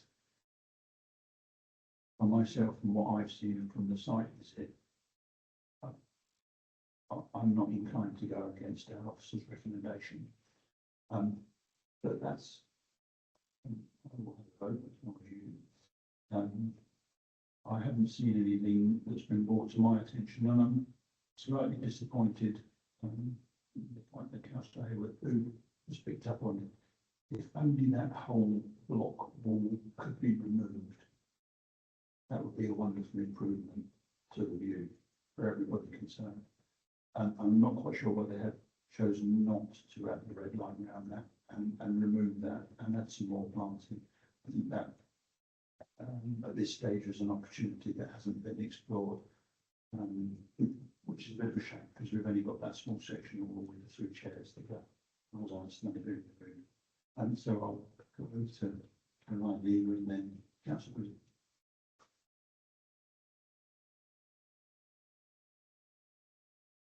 Thank you, Chair. I find this actually a really difficult one because, as has been mentioned by colleagues, the design of that passive house, gosh, how often do we get those? Not all that often. And actually the approach of the design to soften the appearance and I mean, I'm guessing over time that the colours will fade as well and become less obvious. I'm not going to say anything about the wall. I think that's been more than adequately covered. My inclination, which is unusual for me, is to try to find a way to support this application, because listening to what the applicant and the agent have talked about in terms of all sorts of other development that has taken place, which appears to be, or sounds like, and from what I know of the area, it is probably of a lower design level, considerably lower design level, and probably more intrusive visually than this. I don't know what the policy reason is. I'm rather hoping that colleagues are going to come up with something. But although I would normally always follow the advice of the officer and the recommendation, I'm really struggling with this one. If we can find a way to support it, I would really quite like to support it, listening to all the voices, including the neighbours, the parish council, and so on and so forth. But at the same time, I understand the national importance on our landscapes. I suppose that the difficulty is that we have all sorts of other development, and the list of the properties that have been developed, descriptions, it seems absolutely astounding to me that some of those have gone ahead. It just sounds like, if you're just going to look at that, just my goodness me, you'd think the whole place was just covered in development. So I am in a quandary. I am in a difficult position on this one. So that doesn't really add probably to the debate, but just to let people know where I am. Thank you. I mean, you comes back to the point made by the applicant's agent, Councillor Wilkinson, about consistency. Very much each site on its own merits, and I did look through each of those other applications, and I know the answer has, and they were emailed to all the members. There are differences. A number of those are extensions, single story, different locations, so and different backgrounds and different buildings on site. You know, there's a lot of variables. So it's not quite as simple as blocking, they've done this here, so we must be able to do it there. We must look at the policies and the advice we've been given robustly in the report. That said, you know, it is a good piece of design that should be commended. I don't have any issues personally with, in terms of what they've done with the design, whether it's a flat roof and contemporary approach and passive design. I'm very much in favour of that, as everyone I think will be. It's a question of, does that harm, is that harm significant to the heritage asset? But sorry, it's the national landscape and the conservation area. That's the overriding thing, the national landscape and the conservation area. Anywhere else, I don't think anyone would be having any difficulties or debate whatsoever. It's lovely to see a good piece of design. It's better when they get built, obviously. But, Councillor Bullitt, sorry. Yes, thank you. I noticed Councillor Howard both brought up my original views on this. Unfortunately, I couldn't attend the site visit, but I've driven around it myself. I've driven up past the garage and everything. And to me, the visual impact, I mean, the hotel down the bottom is a very long vertical line. So, you know, this would add to it minimally, because looking at it, it would be barely visible from that perspective from down in the Esplanade anyway. And going up past the site, the garage, you know, the improvement on that particular corner with a passive house, which we all are in support of. And to me, it'd be an improvement on that actual corner there, as opposed to a rather manky looking garage. And going on to that wall, I mean, obviously I didn't do the site visit, so I didn't see the issue about the wall. But there's numerous colours of paint you can do these days. Just paint it nice green and you wouldn't see it, you know. to me, it's in the conservation area, but it'd be barely visible, and to me, it would be a plus for the site as opposed to a minus.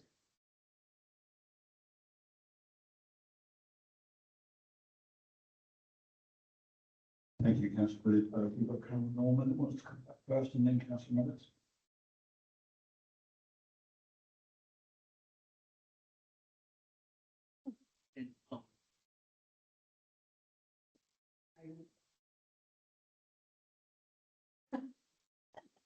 Okay, thank you, Tony. Just while we've talked about consistency, I think it's only fair to bring in that in terms of consistency, of course, you've had 2 refusals previously actually on this site.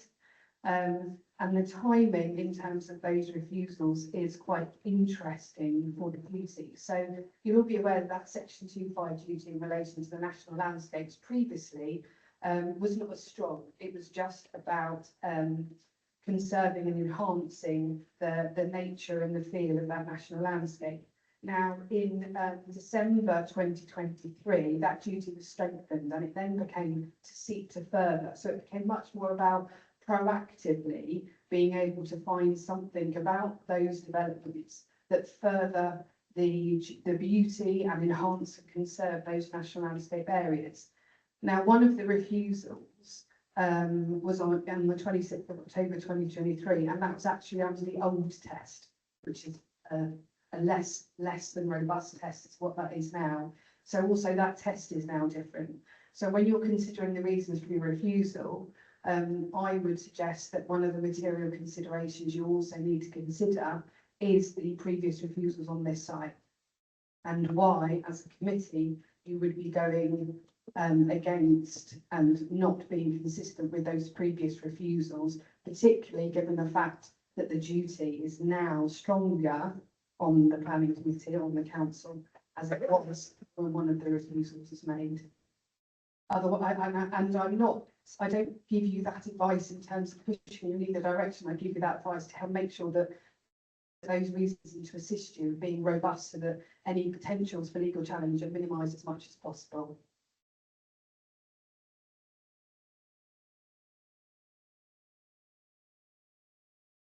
Thank you very much, councillor Bullitt. Sorry, councillor Maddox. Did you also want to talk after? Yes.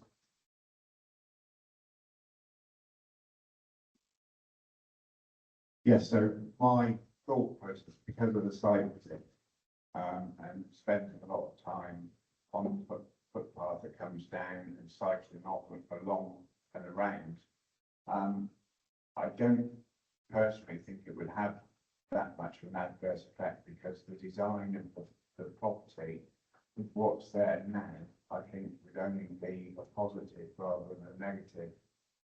When that property, if it was to be passed and built, it would blend into the landscape a lot more than what we've got there now. And there was a discussion about that wall. So I mean, if that could, through sort of discussion, be taken away, that would be more of an eyesore than the property that's proposed.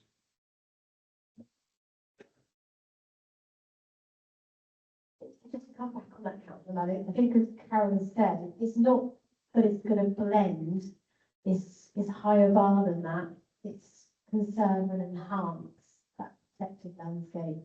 So that's the bar you're going to need to reach for reasons why you're happy and want to grant planning permission. Just wait for the microphone and come back, that's fine. Yeah, I believe with what's there now and what is proposed, you will get an enhancement. That's the bar you'll need. Yeah, that's the bar I'll give you. Okay. Councillor Bullitt and then councillor Neal. Well, just one question I just wanted to ask Carol Norman, please. You said there are 2 cases of refusal, but that was a different committee. So is that relevant to this particular committee? Yeah. I just wanted to have a comment. Because the decisions that you're making are still bound in the same way by the local plan and by legislation. Okay, thank you. And going on from what Councillor Maddox said, I mean, I didn't finish what I was saying actually. if it gone in keeping with what's already there, like somebody's already said, I think, if it had been a pitch roof white house, which a lot of them are, it'd be far more prominent. This will blend in, and looking at the houses on that hill, they're all from different eras anyway. You know, they're not all old Edwardian, whatever houses, there are more modern houses there as well, so this would just be another add-on to new development.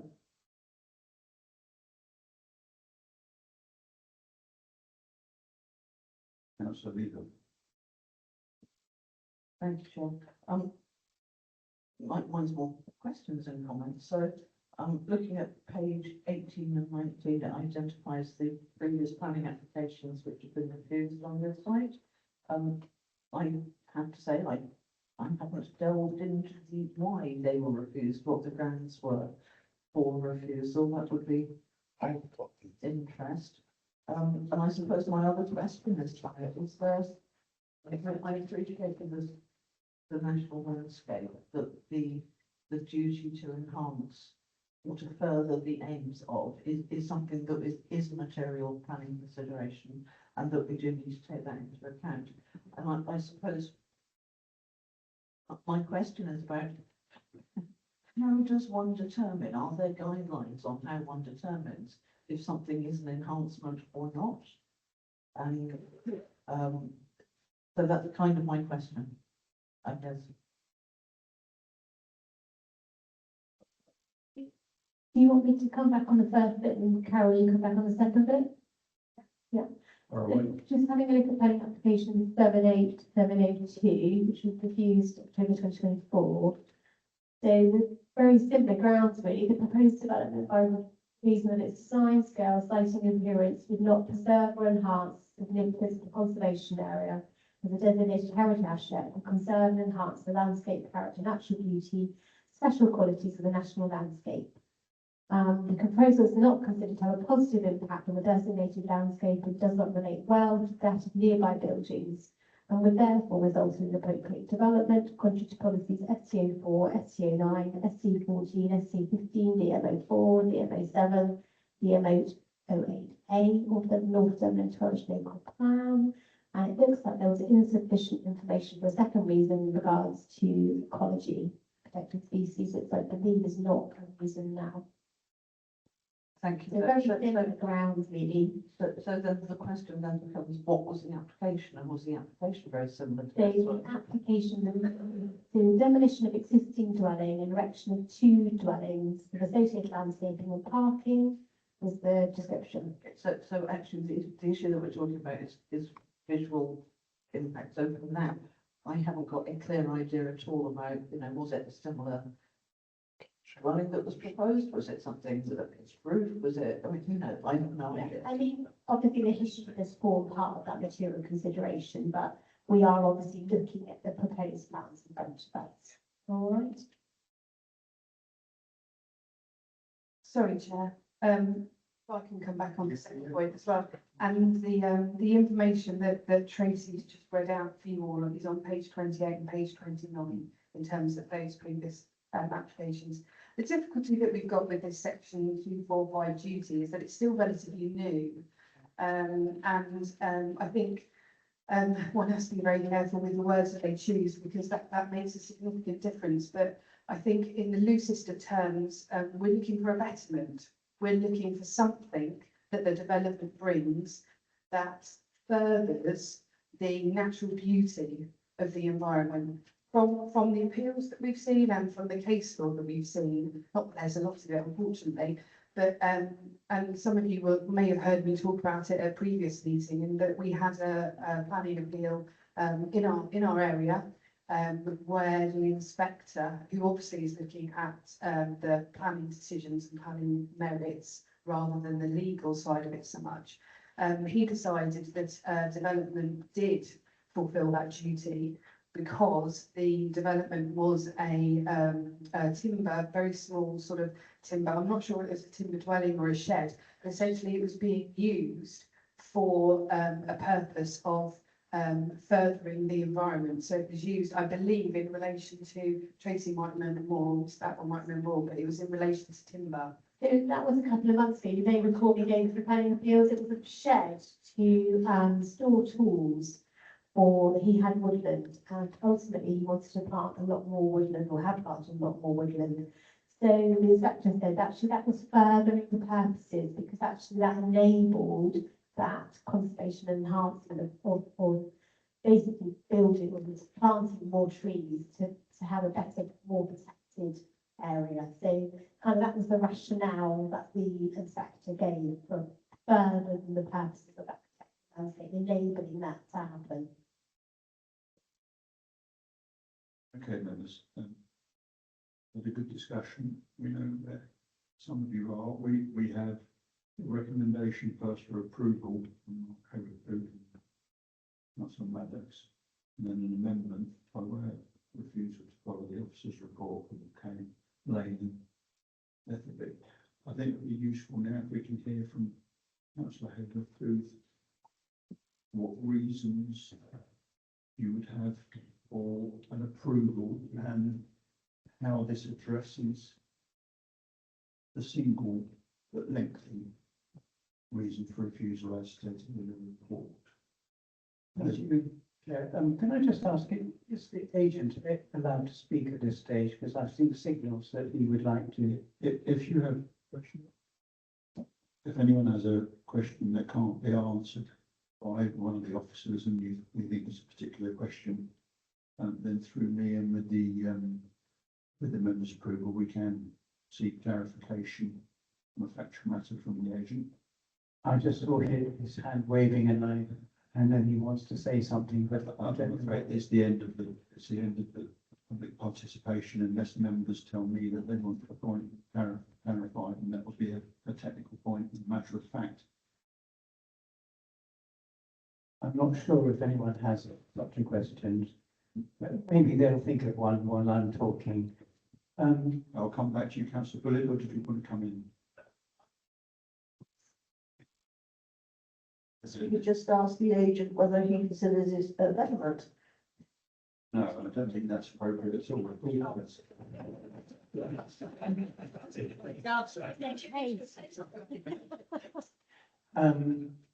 Just by way of context, I want to just talk about the quality of the architecture, because I think this is crucial to the idea that this is a betterment to the landscape. This is an improvement. And I speak as somebody who has looked at domestic architecture in Denmark a great deal, which is one of the great proponents of good modern design. And I think it's true to say that in Denmark, when a new housing development goes up, people expect it to be beautiful. Do we have that expectation in this country? Far from it. So I've also followed domestic architecture in Milton Keynes and other new towns in this country, and I've taught architecture at the University of Sussex. So I'd like to suggest that this is an exemplary building of a kind that we need more of, because it's a passive house and because it respects its surroundings. And that's the crux of this, I think. I'm going to suggest that we have a genuine betterment, because this is a distinguished and energy sustainable building, a passive house, and we need people to see really good examples of modern design and passive houses in order to encourage more of the same. So I think that's the essence of why we should go against the officer's recommendations.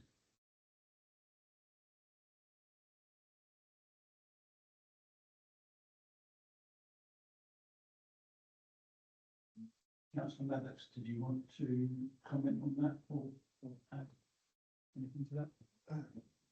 Or add anything to that? No, only with the policy STO4, with the states of development achieve high quality, inclusive and sustainable design and support of creation of successful, vibrant places. with it being, residential, not second home. And, with the,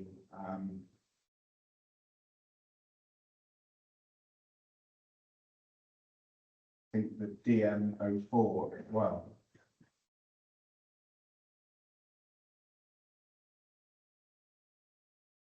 Which is, good design, ensures the development proposal should be appropriate and synthetic, which it is, which then leads to an enhancement of what we've got there already. With the old, garage that will be gone, the concrete wall, I can see that by the garage and the concrete wall at the top. On the, site visit as well, they were talking about the landscaping up and above that they were planning on doing, which would be again an enhancement of the view for the natural landscapes. It's fine, thank you. Yeah. I'll go back to Councillor Knight. Thank you, Chair. I'm entering the stage of being extremely concerned about some stairs we're getting. I appreciate that we are the amateurs and you're the professionals, but having said that, let me have a go at this. We might be the amateurs, but just to remind you, we are fully trained members. We have received our training. We've Oh, right, so it's not, no, you. including you. I'm just being my title. Let me go back to the development plan. Okay, I'll try and support what I'm now going to say in terms of reasons. DMO2, environmental protection. I don't believe that's I do believe this is environmentally acceptable to me anyway. DMO3, construction environmental management. Yes, I consider it to be a fantastic design, as in DMO4, design principles. DMO6, parking provision. Well, I buy that. I see that there's a bit of a problem there, but I think that passes that one as well. DMO8, biodiversity and geodiversity. Forget the geodiversity, but certainly in terms of biodiversity, I'm happy with the application. I did mention DMO8A before, landscape and seascape character, but I appreciate that that's been stymied in a way in terms of wording. As I said earlier, that my problem is interpretation of words. That's why I have a problem with words enhance and preserve, because I do believe that this development enhances the conservation area, whether that will work if it goes to appeal or not. Onto the STs, STO1, principles for sustainable development. The design and construction of this building supports that. Mitigating climate change, STO2, certainly in terms of the design features. STO3, adapting to climate change and strengthening resilience. Well, words again, words, but nonetheless, the design of the house itself is adapting to mitigate, but it's adapting to climate change. STO4, improving the quality of development. Yeah, amen to that. And ST14, enhancing environmental assets. Well, I know that every single thing I've just said in terms of DMs and STs need to be backed up with a lot more information than what I've just given, but I don't want to lose the will to live, and those would be my considerations when supporting Councillor Hayworth's motion. Thank you. Hello, sorry, you picked up on numerous policies. Let's focus on where it says contrary to policies in the recommendation for refusal. So we've got STO4, STO9, ST14, ST15, DMO4, which you mentioned 07 and which you mentioned STO4. So we've got 09, 14 and 15. That's a walk of it. You would come back. Yes, please, that's all right. Yeah.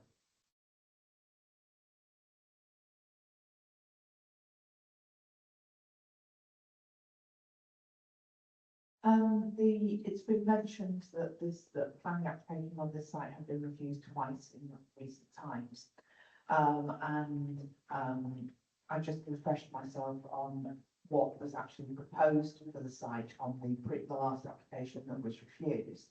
And to be quite honest with you, that been brought before this committee, I would have absolutely agreed with the decision, because removing the donor house, which is what the original planning application was for, and replacing it with a second, although acknowledged it was also a second passive house, would change the views of that area in a detrimental way. I believe with the scope of this planning application that it is an enhancement of the area. I don't want to say it will tidy it up, but that's basically what I am saying. I think that it's going to provide biodiversity net gain. It's sympathetic to the landscape. It's not necessarily sympathetic to the rest of the buildings in the area, but it's sympathetic to the landscape. And on those grounds, I would say it's an environmental enhancement.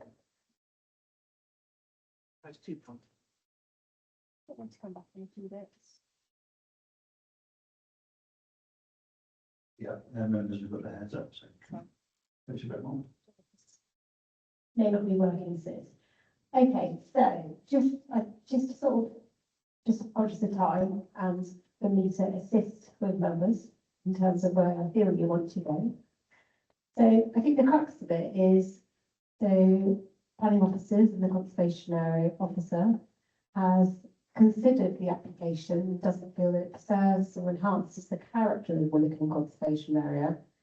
And she's also said it would give rise to less substantial harm to the significance of the heritage asset. So under the provision of paragraph 215 of the MPPF, the public benefits proposal should be taken into account. So from what you're saying, I think, if you're saying you are taking into consideration the design and the sort of passive house in terms of its sensitivity to reduce carbon emissions, and you consider that you're going the other way, that you feel that there is public benefits and that the proposal would significantly enhance the conservation area through good design. I think that's what you're trying to say. So in terms of policy STO4, in terms of improving the quality of design, you feel this is a high quality, inclusive and sustainable design to support the creation of a successful place. Do you want me to go through the other policies? Well, councillor, I wouldn't object. Okay, so what's the next one? So you're saying that it does improve the quality of design, it high quality and sustainable design. STO9. So you are saying, I believe, and I don't want to put words in your mouth, so that you don't consider that there would be a substantial impact on the coastal estuary zone. So in particular, is it undeveloped coast? No, developed coast. Okay.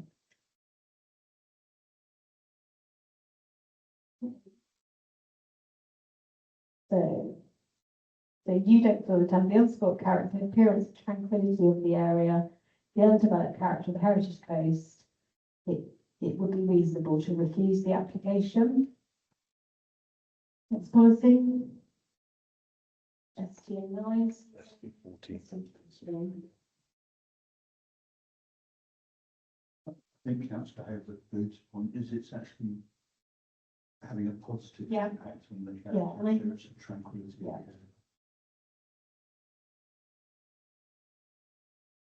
So you get, in terms of ST14, you feel that it would enhance the environment asset?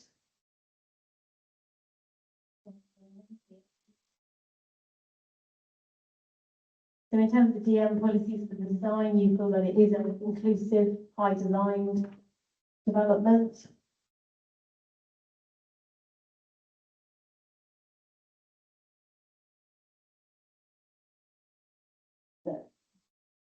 Yeah, DMO 7, what's DMO 7? Do you consider that it would conserve and enhance the heritage aspect? And DMO 8, in terms of landscape quality, again, you feel that there would not be any harm. So I think that's essentially what you're saying, isn't it? You feel there is an enhancement of the significance of the conservation area through that good design and passive to design sensitively to reduce carbon emissions. And you thought actually that it wouldn't be contrary to those policies we quoted, that it would actually meet the policy objectives.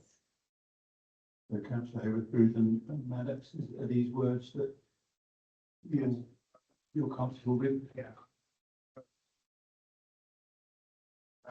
To the site visit so that we can really understand what to allow us to make the decision we are today. Everyone has a different opinion, but the site visit did bring that to me from what I saw. And Yeah. so, yeah.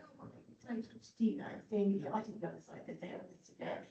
You know, you can come to a different reason than officers, providing you articulate reasons why you feel that actually it should be granted planning permission.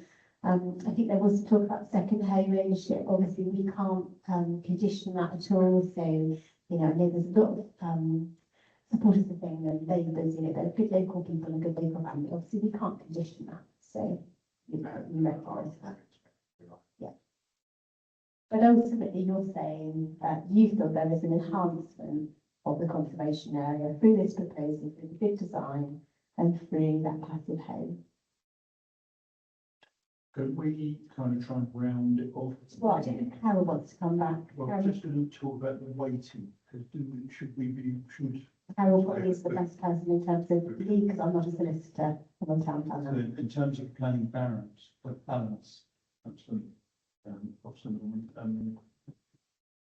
should we include, or should that be included in this amendment? Well, I think the wording that's missing for me is furthering the purpose, because that makes it much more specific to that section 45G. So that makes it really clear in terms of that. The old one is concerned and enhanced, so we need to make sure we include the same terminology. And in terms of the weighting, from what I've heard from the other officers talk through, essentially what you're saying is that you don't believe that the development is contrary to any of the policies, and therefore as a whole, you're saying that the proposal accords with the policies rather than conflicts with them. Yeah, I think that's probably an easier way of putting it rather than splitting them out. From your point of view. Okay, so I think we've got the crux of reasons for looking at a favourable recommendation. We could just read them out just to make sure Carol's happy. Yeah, we're going to take a vote first of all on whether the amendment, which is the recommendation to follow the officer's recommendation, passes or not, because that may not be required, but we shall see.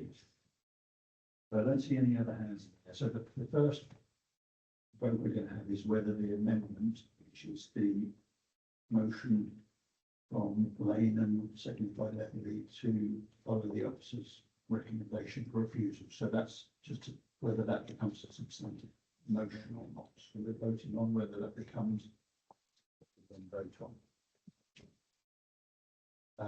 So all in favour of the officer's recommendation becoming the substantive motion?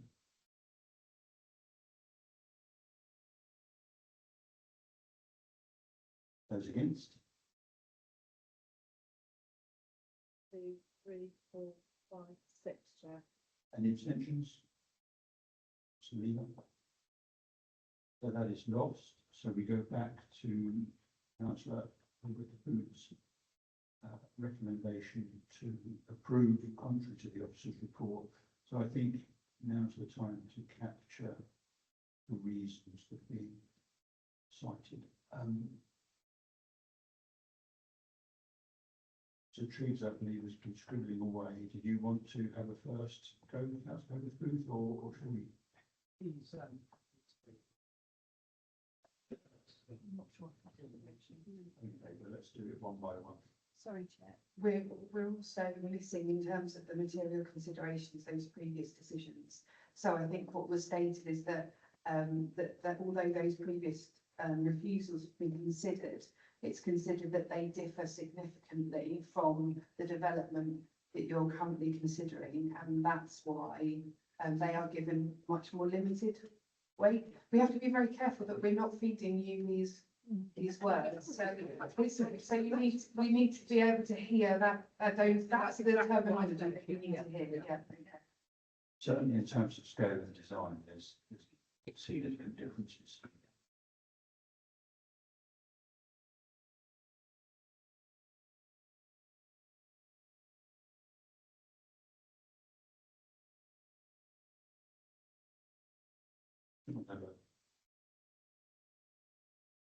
Would you care to read out what you've so far written down, or would you prefer councillor to speak his mind once more?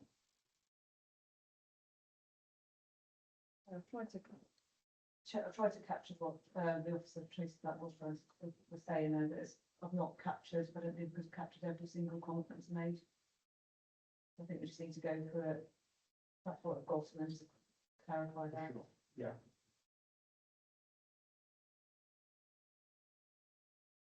In terms of, start off then, in terms of weighting, because you don't believe that development is contrary to any policies as detailed in the recommendations of, sorry, the refusal which are on the list, and proposal accords with the policies rather than conflicts.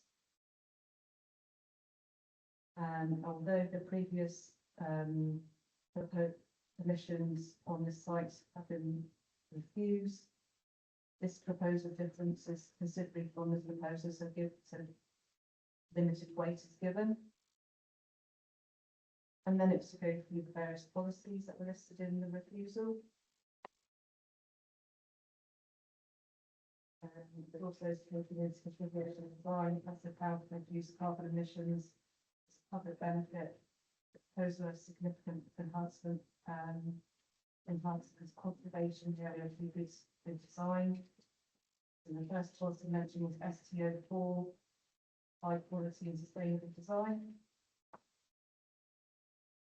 STO9, this does not consider really substantial harm. This is where I was missing some words in here, please, so you can help with that one, please. Members, it'd be good for you to look at STO9, just so that I don't do all of the work for you. In terms of why you feel that it wouldn't conflict with STO9, just so that. Yeah. Basically said about councils considering the reason for STO9. Yeah, I think that's items, it's section 7. So where are we? So the proposals to develop within the undeveloped coast and estuary will be supported where it does not detract from the unspoiled character, tranquility of the area, or the undeveloped heritage coast. Do you consider that what this proposal doesn't conflict with criteria 7 of policy STO9?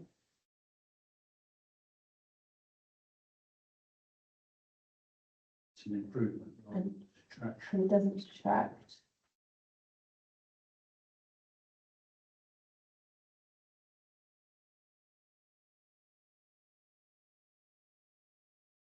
That's policy STO9. Yeah, and then ST14. Enhance environment assets, those positive impact.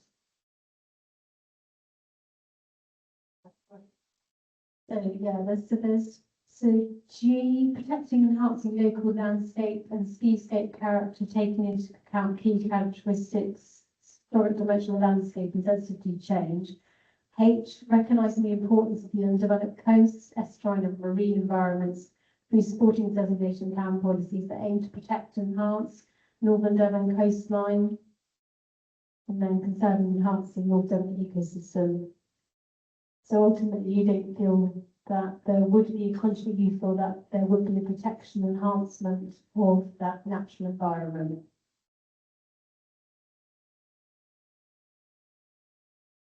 But it contributes and enhances and complies with ST14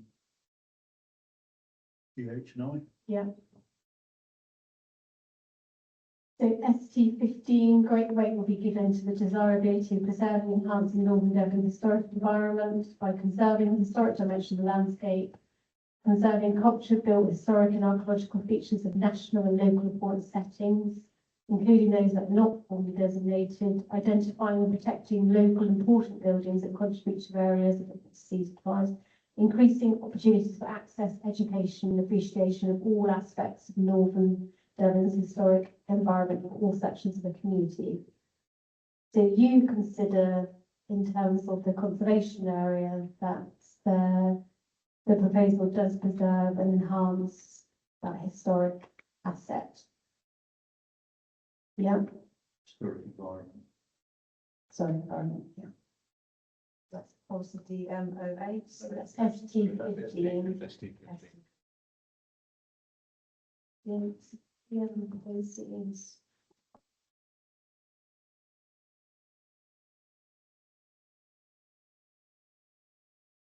DMO4 design. So good design, so you consider that the design of the proposal is appropriate and sympathetic in terms of scale, density, massing, layout, materials, and relationship to buildings.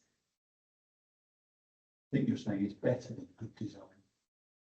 Reinforces key characteristics and special qualities of the area in which the development is proposed. Contribute positive local distinctiveness, historic environment, and sense of place. I think from all those qualities, you're saying that this is, you feel it's good design, and that in terms of new development, there is that creation of a successful place which responds to the challenges of climate change. In terms of that design principle, I think that's what you're saying. We don't agree, but that's what you're saying.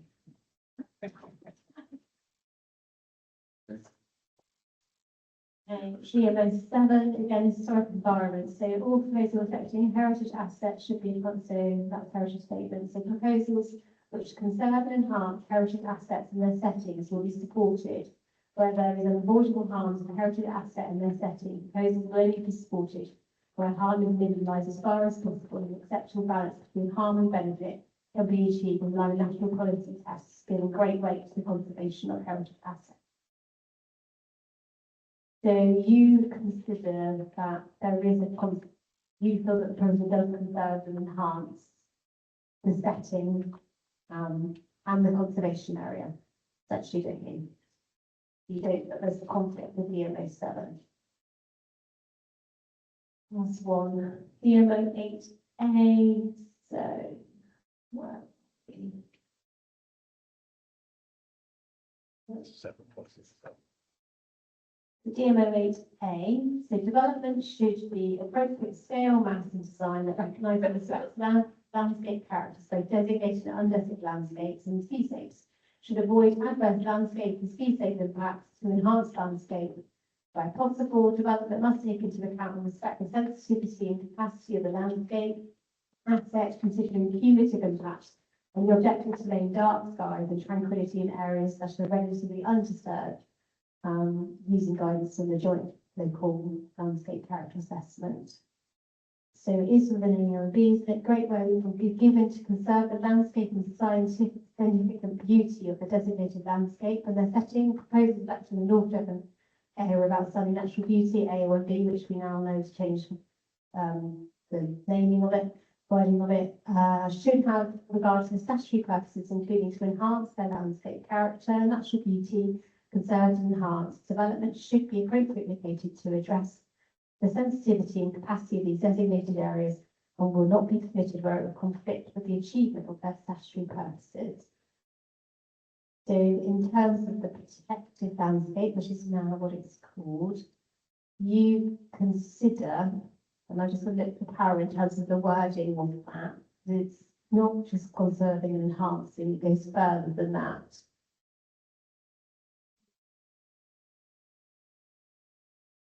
Is it? Yes. The light's not on, which is confusing me. Yeah, I think it might be useful to state exactly what you've considered in terms of that duty. So you've almost got the wording in the top part of that reason of refusal. So you can say by reason of its siting, scale, design and appearance. you consider that the development will further the purpose of conserving and enhancing the natural beauty of this part of the protected landscape, and therefore complies with the statutory duty of section 245. Which is in reason for refusal there, protected landscapes at the levelling up. Can you just say that once more? Oh no. One time only. What bit did you get to, Bev?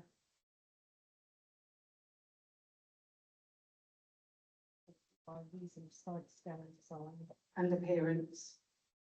Yeah, development will further. will further the purpose of conserving and enhancing the natural beauty of this part of the protected landscapes, thereby complying with the statutory duty under section 225 of the Levelling Up and Regeneration Act.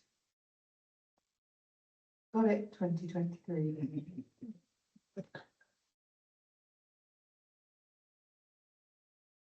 Okay. Just one further thing to add would be that the conditions are delegated per officer. Okay, because there will be numerous.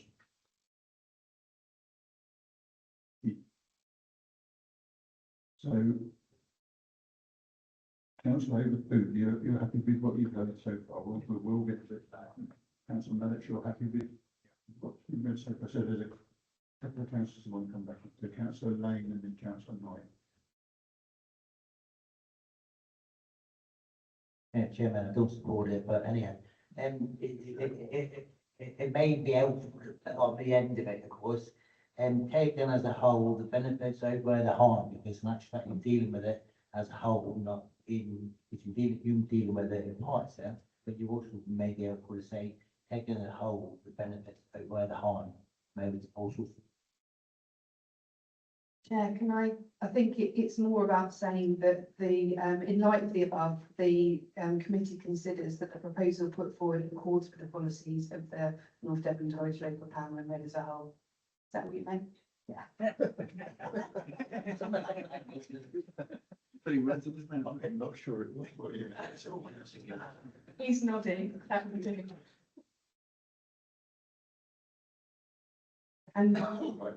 And apologies, Chair, in terms of the material considerations, I know we've mentioned previous refusals, but I think in order to really make it clear, if my colleague can find the right spot where we talk about the previous permissions, or should say previous applications.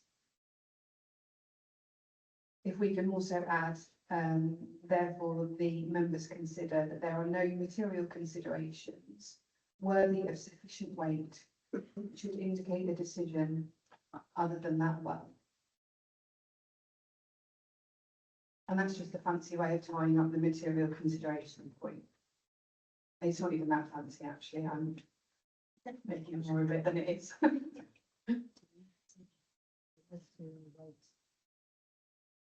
There are no material considerations worthy of sufficient weight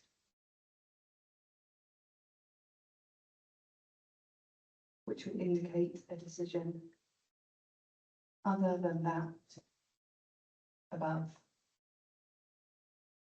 Thank you. Thank you very much. Councillor Knight, did you want to come back again? I'm not being sycophantic, but I did, I mentioned experts and managers. I wasn't meant to be personal on that. On the contrary, it's just that I do appreciate the guidance and the patience of the officers on this, because it's been going on for a long time, and I think we were concerned about it and thought it through without necessarily thinking directly about the STs and the DMs. However, this is not meant to be a mischievous question or point of information. I won't say we're paranoid about it, but we've been well trained to make sure we know our reasons for going against officers' recommendations, and that's thanks to you. I live in total fear of the vote coming up very soon. But isn't it true that in this instance, yeah, our decision won't go to appeal, surely? Wouldn't go to appeal. But that is true because we're looking to approve, so there is a risk of appeal if it's approved. Chair, it's the judicial review. That, yeah. Yeah, okay, I was going to mention JR, because I keep thinking of development programs, but yeah, if it's not going to appeal, it won't go to JR. Yeah, two Well, separate, crossing our fingers, aren't we? two separate processes, appeal and judicial review. The judicial review would look at the legal aspect of how you come to. Sorry. The plan, I think it's run out of battery. So planning appeal, obviously, if there's a refusal, yes, the applicant has can enjoy the right to appeal that, and the planning section will look at it, and we know if the planning appeals, then we look through it. So in terms of a planning permission granted, there is that process of judicial review within 6 weeks of the issue decision, and that doesn't necessarily look at the kind of the outcome of the approval. It looks like how we got there, that process, and it's very much more tied up with my legal colleagues as an audience, Carol Norman, in terms of how the solicitor, the legal aspect of it, and can be very costly.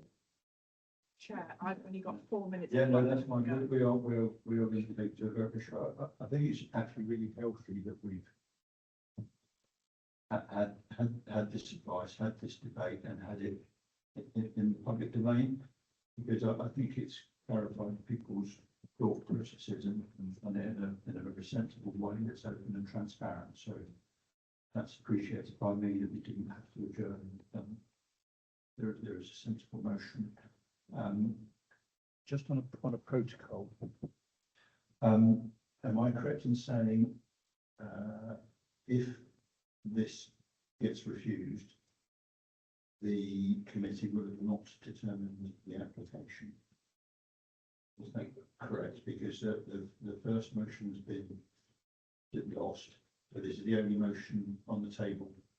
So if we vote on this and it's not successful, that will be the end of the matter and the application will not be determined.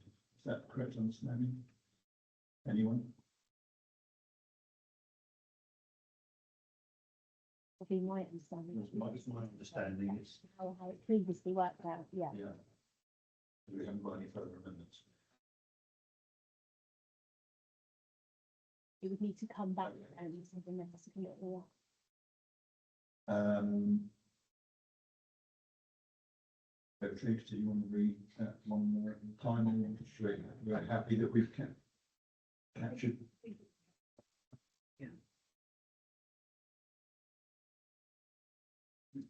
Yes, Chair. So my understanding is one of approval.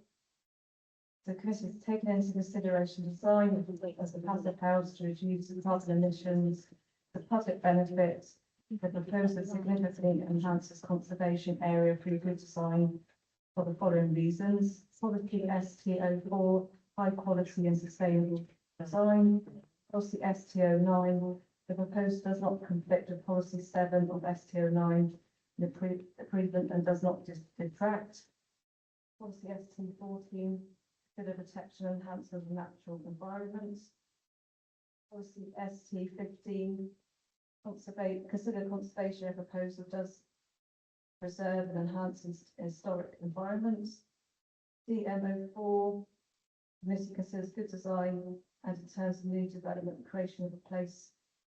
And I think it's missing word there about climate change there, Tracy, which we need to capture the policy DMO4.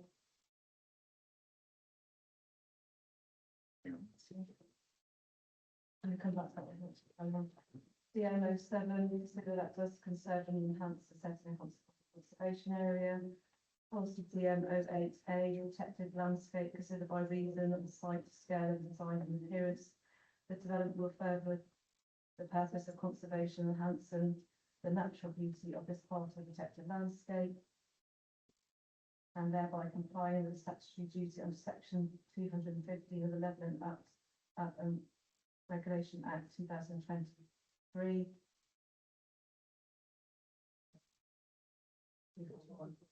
Sorry, thank you. In light of the above, the committee considered pause the policies as read as a whole. And also to include, although the previous applications for refusal, the committee considered no material consideration worthy of sufficient weight, which would indicate decision other than that of the above. And then that final point would be that conditions be delegated to the service manager.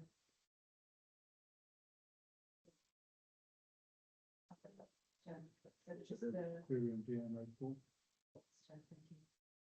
DMO4 is design principle. So was in terms of DMO4's good design and in terms of new development, creation of place, it's missing some word in there, I'm not sure if relevant to climate change. Yeah, the creation of successful places and responds to the challenges of climate change. Thank you.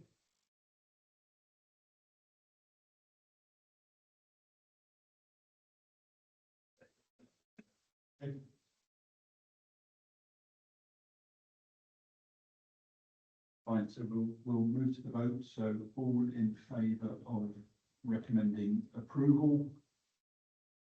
Please show your hands now. 2, 3, 4, 5, 6, 7, Chair. Those against? 1, 2, Chair. Not regular on abstaining. 2 abstentions. So that is approved. Thank you very much. We will take, thank you, Councillor Walker, for speaking on that. And all members, we've still got the report, but we will take a short break. Yes. Run through these really quickly. Full transparency, I've not done a lot of work on them. So my MPPF changes and my committee report, I spent more time on than this. So we can work through it together.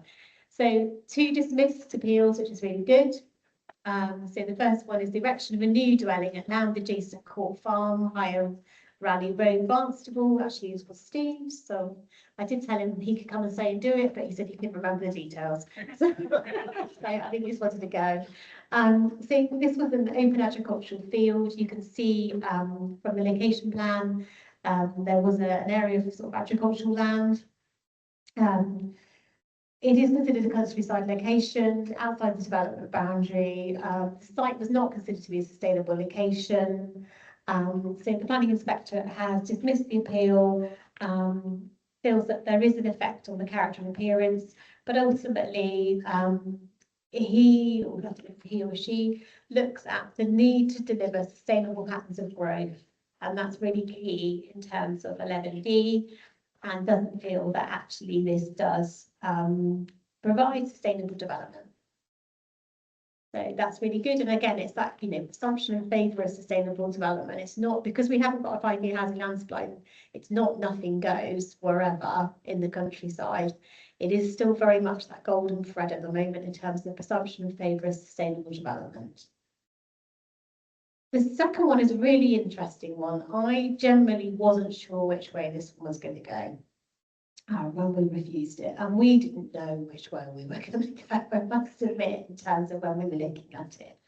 So it's outline application, all matters reserved except for access for 9 dwellings and 6 open market and 3 affordable units. So in Instow, so a local centre, it is in a coastal estuarine zone. We looked at the benefits, particularly in terms of housing supply. It is quite a sustainable location. It is, you could walk to the shop and there's a school.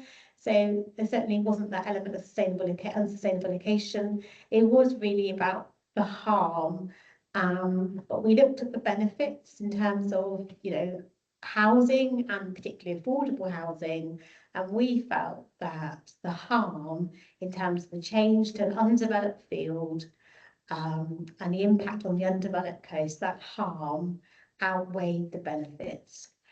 And from just sort of really very quickly skimming the planning inspector's report, he felt the same, that in terms of that harm in terms of the undeveloped coast, character and appearance, and also there was some issues about BNG as well, that he didn't feel it met legislation requirements.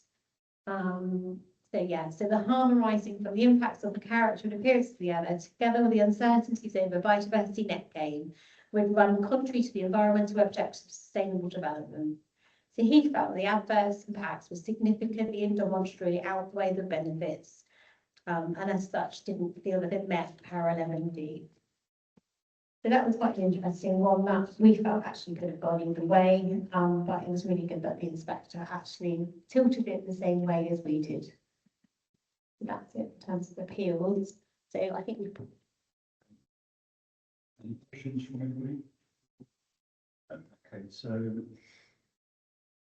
thank you very much. Item 9, to consider if any planning site inspections are required. I'm not aware of any. No, there is no part B, so that closes the meeting. Before you disappear, I don't think there's any members of the public here, am I correct? Can I please, because sometimes when I know there's an application coming before us that is challenging, can I please just remind you of section 9 of the Constitution? I'm not going to look at anyone, but 9.3 says if the councillor is concerned about an officer's recommendation, they should discuss their areas of difference and the reasons for that with officers in advance of the meeting. So I'm more than happy to have a discussion with anyone that I can then raise, or we can have a separate meeting to go through some of these points in advance. That might shorten the length of the debate and it might help the debate. I think actually it was really great to have the debate we did today in front of the applicant in the open rather than the back room. The back room, I think, went on for an hour, so it lasted.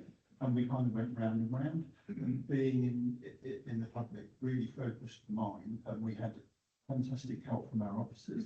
So I would like to thank our officers for helping guide the committee in terms